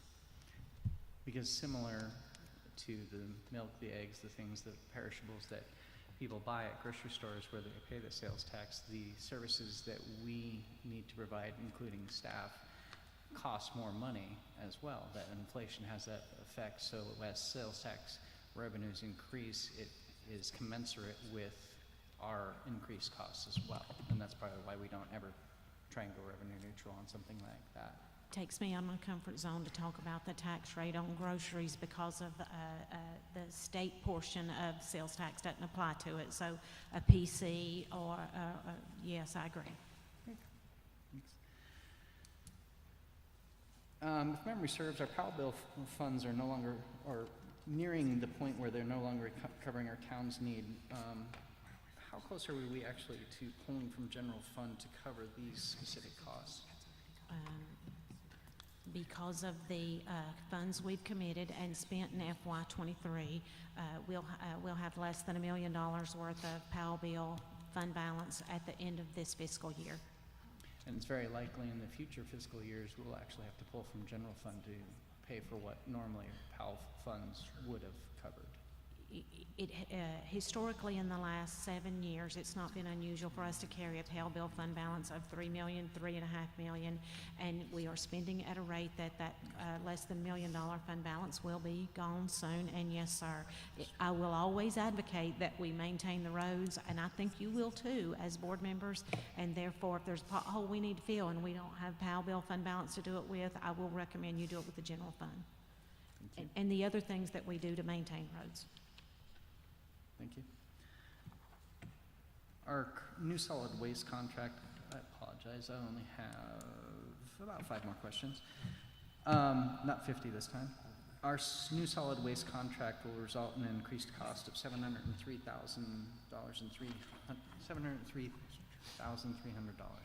Is that correct? Yes, we estimate that based on number of households in next fiscal year. I did some quick math. It's my favorite thing in the world. How much would that cost per resident to offset that increase? The number I came up with was $32.18 per home in the city of Huntersville. I bet that as well, based on the number of residential units we estimate we'll be picking up at in July, which is the month when the county generates the solid waste fee on the tax bill. I come up with the same amount, 703,300 divided by the 21,857 gives me 3218. Right. One of the things that's been mentioned is adding an additional $2 per hour to our fire department personnel costs. That resulting cost is $572,650. Is that correct? Yes, and that's in the budget as in the packet tonight. And in the budget ordinance. Future years that would carry out similarly? It would be an additional cost of the $572,000 for every year thereafter. Once we change the hourly rate, we generally speaking don't go back the next year and reduce it. And so, yes, that would be in their budget every year as long as we continue to fund part-time salaries. Right. So it's a repetitive charge against our general fund. As mentioned previously by our police chief, currently town has 106 sworn positions, of which, and I'm really guessing at this number, I believe approximately 100 are filled. But he had mentioned, and this again was our former chief, but I believe our current chief would concur with it. Actually, I think it was our current chief that mentioned it. A town of our size, that staffing should be 140, is that correct? We keep on our website a copy of the presentation that Chief Hoyle made at the previous workshop, and that's consistent with the numbers he gave based on current population, yes. Commissioner Munger, Yes. you've hit your 10-minute mark, and 10 minutes? yep. Golly gee whiz. All right, I'd I'll let like go. to go ahead and flow through everyone else. I will circle back to you, Please do. but I did want to give everyone else an opportunity. Commissioner Partee. Thank you, Mayor. Our general fund balance is $52 million. 58 58 and change. It's not around. quite 59 at the end of our FY22 audited statements. To remain revenue neutral, will we be able to fully staff, stay competitive with our public service, with our police and fire moving forward into next year? Can we stay competitive with our neighbors, CMPD, who just went up to 57,000 to start, Stallings, Matthews, Moorhead, Mooresville, and Gastonia. I would like to stay, if not above, close to CMPD, as we are on the cusp of the city. And it's been brought to my attention today that we've had a murder, Chief. Am I correct in that? Can you, I know you can't expound on it, but I'm more concerned with our fire department, which we're talking about going, we're speaking about and planning to go full-time with a fire department. And we have to stay competitive and not increase our public safety departments here in Huntersville. Those are two of my concerns. And with the advent of us voting to, well, not myself and Munger, to vote to build a $30 million plus town hall, how will that affect us being revenue neutral? Will we have to pull from the general fund to finance a town hall in that particular, I would say, $1 million, $30 million area instead of having a $19 million town hall? I know it's a lot of questions, but I'm more concerned as keeping it competitive, making sure our administrative staff, our employees are well compensated for the job that they do to maintain the quality of life here in Huntersville. I think there were sort of several questions in there, so I'll try to tackle that. I'll start at the back and move forward. For the town hall, obviously, we can handle town hall in revenue neutral. What I think Jackie and myself have told you with town hall and all the other debt that we have coming forward, we will definitely have to look at, tax increases in future years. I think that's sort of the message we told you when we have heard about possibly going revenue neutral. Could we do it this year? Sure, the board can do it. But future years, we have to look at it. You can't not, because you can't take on all the debt that we're going to be taking on and not pay for it. And keeping the tax rate the same is not going to do that in future years. We're going to have to do that. So that would be my answer to that question. Now, what I would say on competitive with staff, tax rate, would be irrelevant for me on that. Ultimately, what we'd be dealing with on staff and being competitive is merit COLA. And the reason I was pushing more for COLA was to, whatever number you come up with, and the reason I was going 8, I think you can look at the sheet and kind of tell you why I was going for that. But the way our system is set up is that, we want to be able to, with the COLA, is to raise the ranges. So with the ranges, we raise the entry-level salaries. Whether you do 6 and 2 or 8 or whatever, 6 plus 2 is 8. So I'll pick on Jackie because she's the first one I see. 6 and 2 is 8, and if Jackie's a good employee, which she is, she'll probably get 8. If it was a COLA 8, it's still 8. But the difference is the range is going to be able to move up higher with that COLA.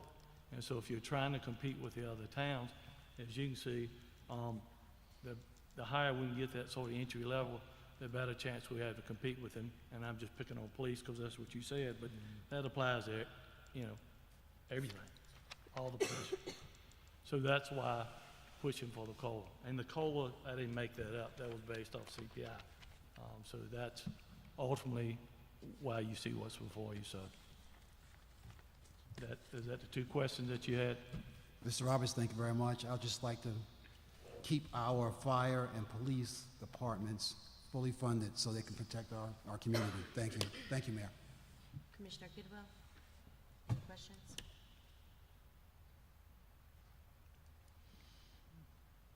If we go revenue neutral, we're still funding our police and fire, correct? Correct. All right. Yes. Unless you tell me otherwise. Wouldn't want to do that.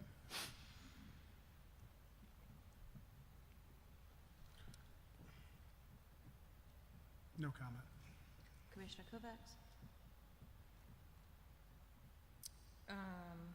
I said so much at the board retreat, I don't even,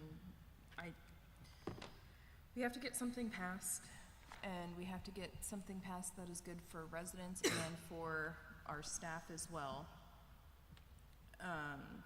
And when looking at employee raises, merit COLA, all of that, we have to remember it's more than just 2 departments, but it's the entire town. But I just want to be able to get something passed so we can continue to fund the things that we need to fund. And if we are to go revenue neutral, I want to say the only email we've received has been about this has been to stay revenue neutral. I think I've received personally 1 email to stay revenue neutral and none otherwise. I did receive 1 text asking to go above. If we stay revenue neutral, I do predict that in the future, we will have to go up, and so I just hope that whoever is sitting up here is willing to raise taxes at that point. And if this is a starting point for people to be able to handle the leveling out of revals, then the same people making the decision have to be prepared to raise taxes later, is all. Commissioner Boone? No questions at this time. Commissioner Phillips? The budget can always be amended after it's passed, correct?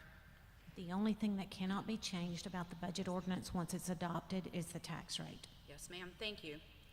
So I want to weigh in a little bit on what Mr. Roberts was talking about regarding the COLA and the importance of that number in raising entry level, but it doesn't just raise only entry level. It raises everything to ensure that there's not compression, correct? That's right.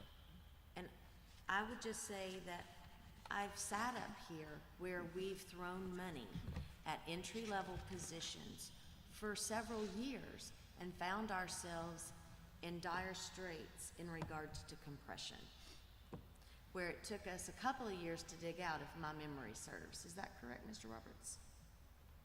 We had to do some, when I first got here, we had to do some adjustments. I guess we call them market adjustments, because there was a lot of compression.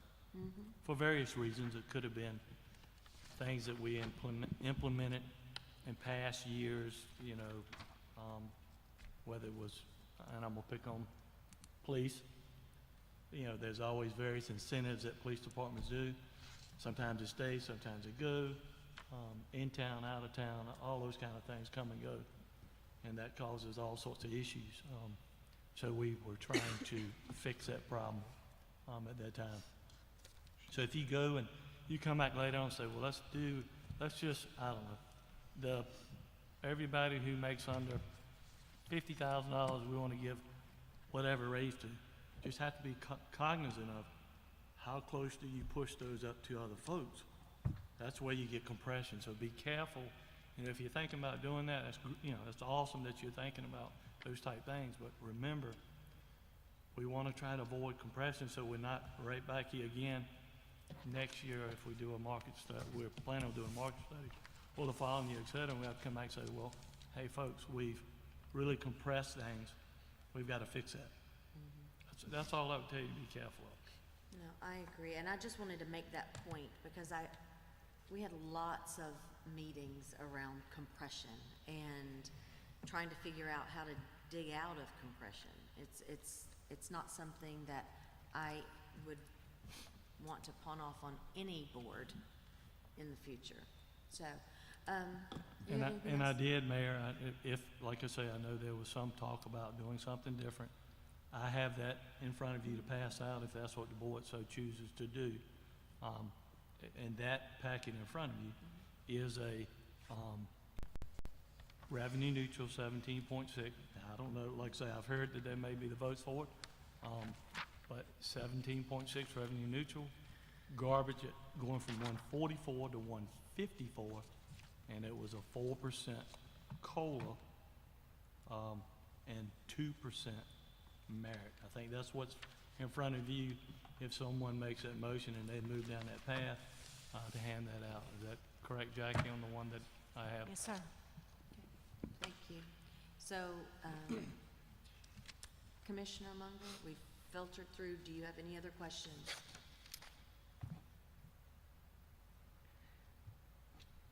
Correct me if I'm wrong, the CPI for last year was 8%, and that's why we're looking at a COLA of 8%, and that's the national standard. That was CPI in calendar 22, yes, sir. Okay, and just to understand in layman's terms what a CPI of 8% means, essentially, in the prior year, if I had $1, I would need the equivalent of $1.08 this year to have the exact same spending power that $1 did last year. Exactly. I call it purchasing power, but yes. Okay, so even more layman's terms, if I'm making $50,000 last year, I should make $54,000, and that $4,000 increase in pay would net me nothing new in terms of spending power. I would have the exact same spending power I had the previous year at 50,000. If I was given an 8% raise, I would get nothing, no additional benefits. I would just be able to buy the exact same level of life comfort I did the prior year. I agree with that. It's a generic basket of goods. So to the extent you participate in the same basket of goods, that's correct. Your purchasing power would have gone down if you did not get CPI. Okay, so yeah, if we, to that point, if we say, you know, I'm gonna do a 4% and I made 50,000 last year and I make 52,000 this year, effectively, in terms of my spending power, what I'm able to purchase with said funds, I will have to find a way to make up for a $2,000 loss in income. Yes. 2,000 as a percentage of 50, help me with the math there, somebody, but generally. Sorry, I'm sticking with 50,000 because if I say 100,000, people are going to say, they're fine. They wouldn't be. But it just, wrap your heads around that, really. I mean, and the other thing that just, we have to constantly keep cognizant of, I know unemployment went up. It shot all the way up to 3.8. Didn't it go to 3.7? Holy Did it cow, go from went up. 3.4 to 3.7? I'm sorry? Didn't it go from 3.4 to 3.7? Yeah. And In the most recent month. right, in the most recent month, it crazily shot up to 3.8%. And I repeatedly say this from an economic standpoint. If you really follow economics and you really just look at it, 4 to 5% unemployment is in fact full employment. Anyone who wants to get a job that has skills can get a job.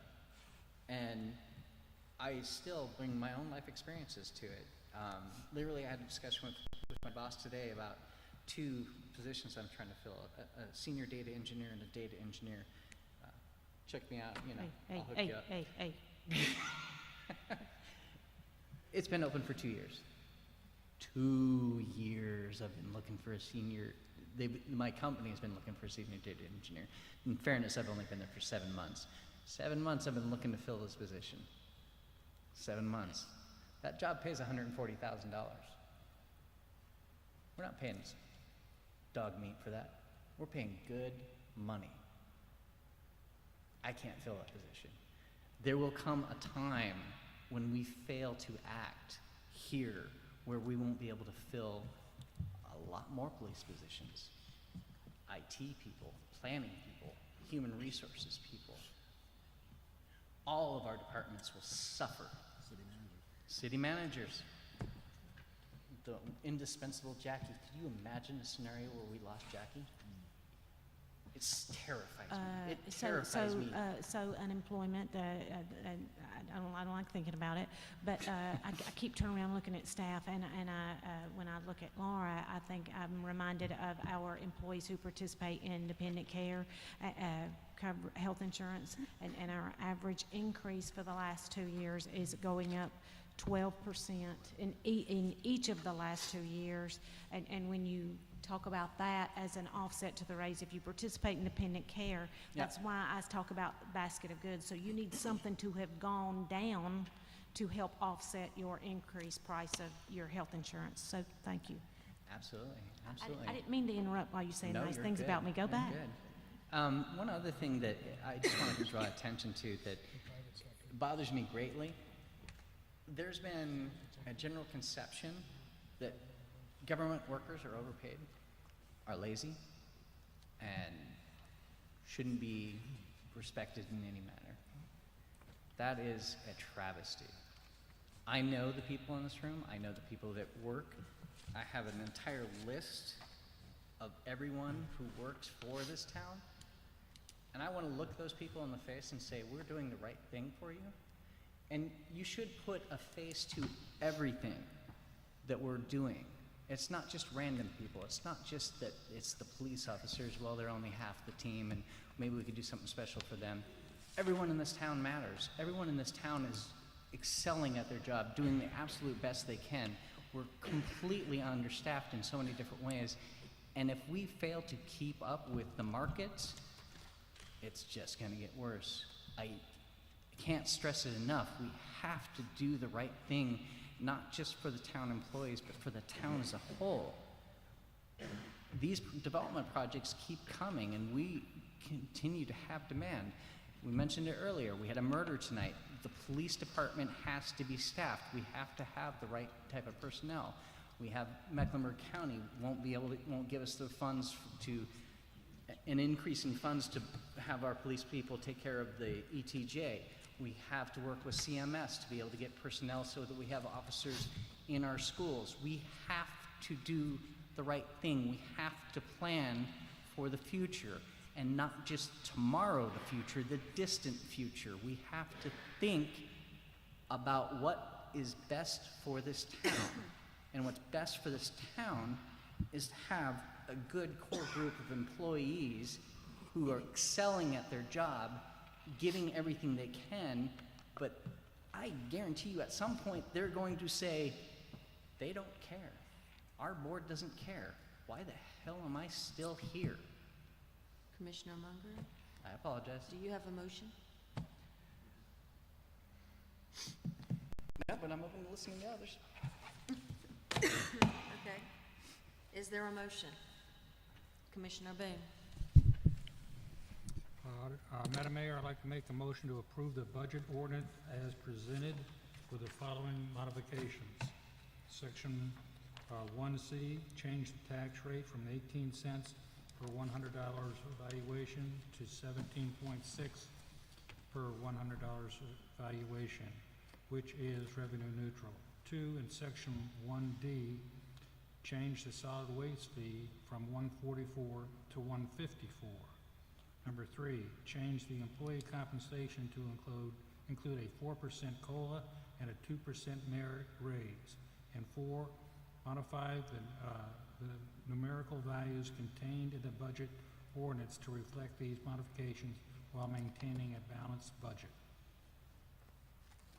There's a motion. Is there a second? Second. Is there any discussion? Yes. Commissioner Munger.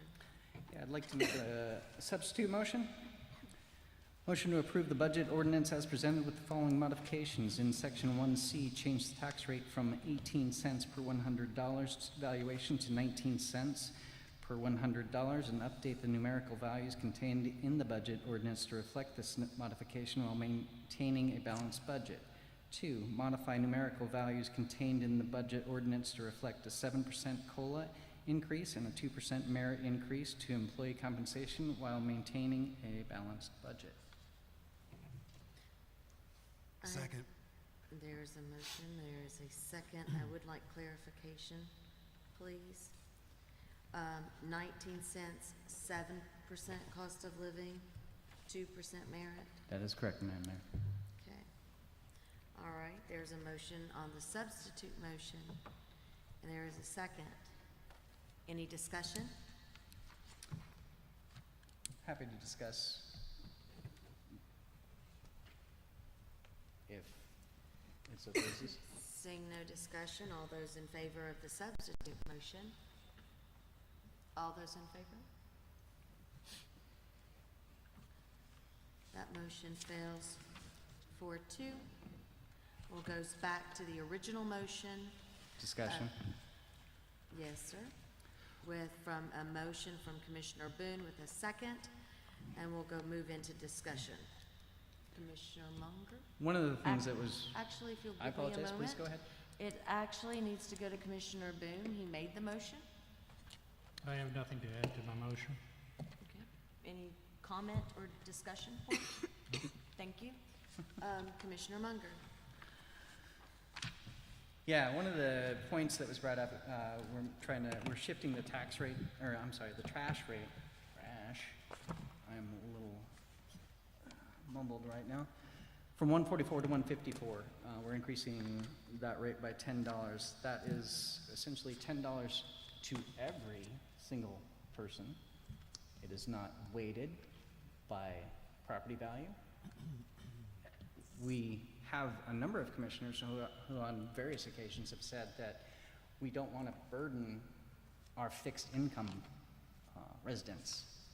I find that ironic that if you raised the tax rate by a penny, someone who had a $300,000 house, it would cost them $2.50 per month.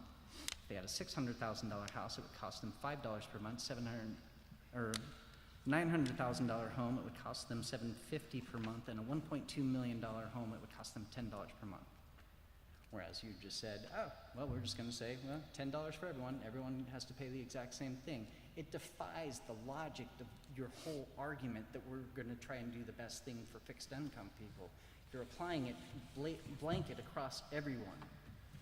Whereas the tax rate specifically weights out that burden based on income level. Similarly, do you know exactly how much you would have to raise the tax rate to generate 1 penny of property tax? The number's $69. $10 is nothing. It does nothing to address the problem. Similarly, I mentioned it earlier, the new trash service, $703,000 would require a $32 increase in trash rate. You're not even beginning to touch it. I also heard a comment, specifically someone saying that we'll wait till next year. Someone next year can do it. That is so cowardly. You're basically kicking it down the bucket because you are counting votes at this point. You're not even caring about the town. I don't want to do it because it's an election year and it might cost me votes. I can't believe you can't even say anything to defend what you're doing. You're just sitting there in silence and you're going to vote for it because you think it will win you votes. This is pathetic. I'm disgusted and I'm done. Any other comments? Yes. Commissioner Kidwell? It's easy to sit down there, rant and rave, pound your fist. Bottom line is, the budget will work with this. We'll be fine. We'll still be functioning tomorrow. You know, I hear a lot, a path to yes. Found a path to yes. It might not be your path. It might not be the path that you wanted to go down, but that it's a path to yes. I know I've sat on this board for a while, and I have not been on the side of the path to yes. But one thing I do is not throw a tantrum. I respect how the other side votes, walk away.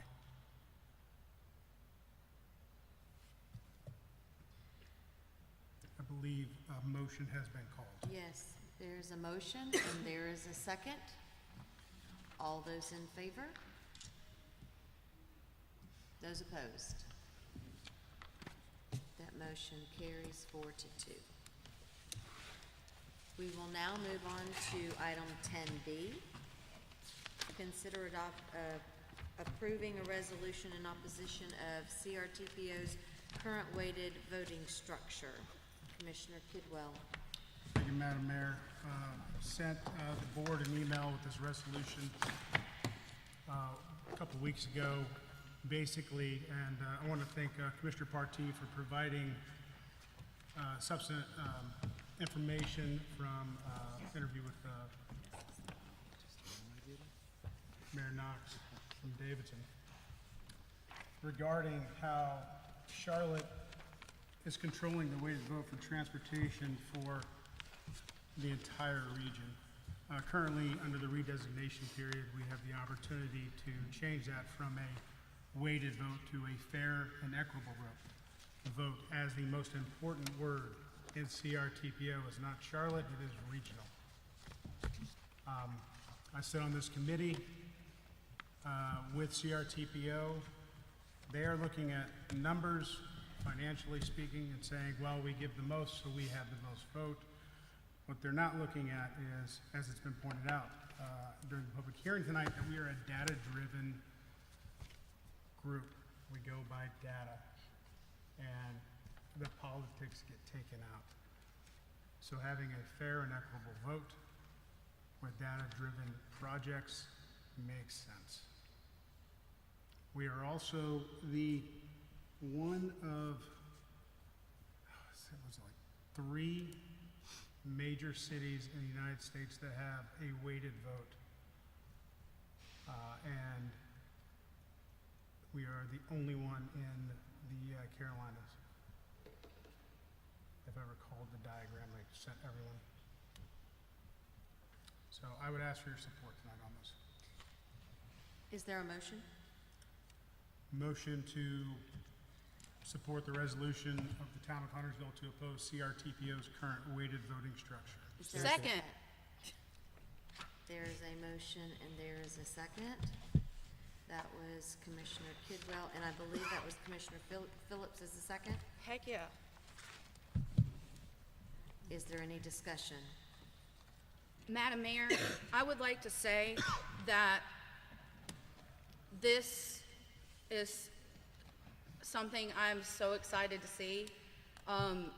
It's something that has been asked for by the citizens, like when the tolls started, and to finally see Huntersville take a stand is just really refreshing. Anyone else? All right, yes, Commissioner Partee. Yeah, I just was also want to give credit to Mayor Knox of Davidson, who came forward with the idea of secession. I think he deserves a lot of credit on that because he came out first and pooled all the other communities together.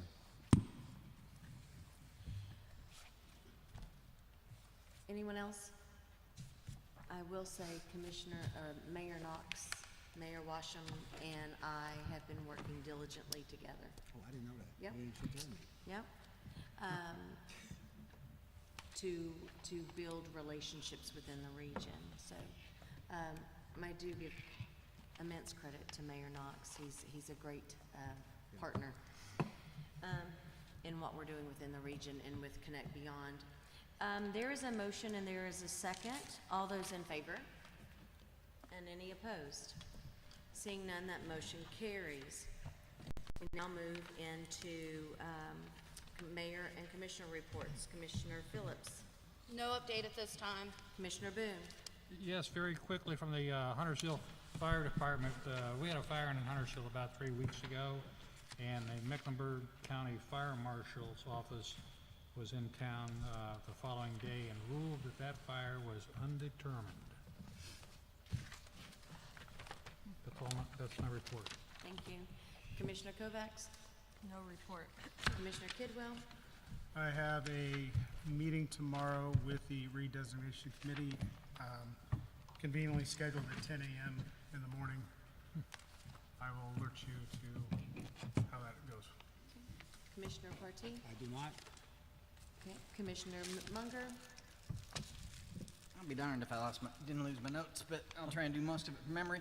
I believe June 15th, next Wednesday, we have the peaceful unveiling ceremonies at North Mecklenburg Park at 6 p.m., I think. Tomorrow, at the CMS Municipal Government Building, there will be announcing the new CMS Superintendent, Dr. Crystal Hill. She has a great background. She's relatively local. She attended NCA&T, and my apologies, another local school for her doctorates. She's also taught in Mooresville, so very much a local person.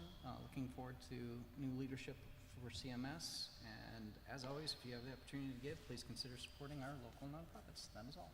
Thank you. I just have a brief report. The EDC's currently working 28 projects. One of those is a new project called SPIVO, and they are currently, we did internship for the Pivot Program internship interviews within the last few weeks, and those interns will be placed in their at their new business that they will be working at for the summer. And the last thing, I just want to draw attention that on June 4th in 1919, Congress passed the 19th Amendment to the Constitution, allowing women's right to vote. And it was then in turn ratified the following year on August of 1920.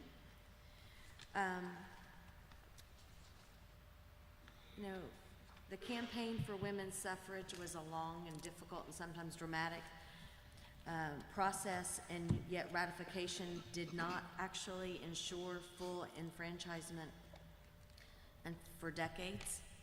And decades of struggle to include African Americans and other minority women and the promise of voting rights remained. Many women remained unable to vote long into the 20th century because of discriminatory state voting laws. And I think it's always important for us to take a moment, take a look back at history, look at how far we've come and how far we still have yet to go.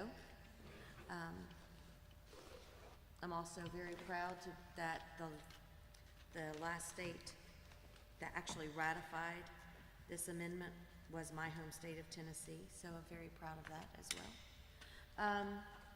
And then last but not least, just to give the board a heads up, I'm going to be sending a letter in support of the Helper Act. I will be sending this to House Speaker Kevin McCarthy, the Honorable Hakeem Jeffries, the Honorable Chuck Schumer, and the Honorable Mitch McConnell, sharing with them my support of this project, of this act. It is a bipartisan act, and it is the act that would create a home loan program within the Federal Housing Administration to help law enforcement officers, firefighters, EMTs, paramedics, and pre-K through 12 teachers, all AKA first responders, by making home ownership more affordable. So just giving you a heads up that I will be sending that letter of support. With that, I have nothing else. Any closing comments? Commissioner Tidwell. Just one, Madam Mayor. Thank you for bringing up June 4th. I just would say that one day later and several decades down the road, you were born, so happy birthday. Thank you. Yes, it is my birthday for another hour and a half. Well, is there a motion? Motion to adjourn. Is there a second? Second. All those in favor? Good night, Huntersville. Good night.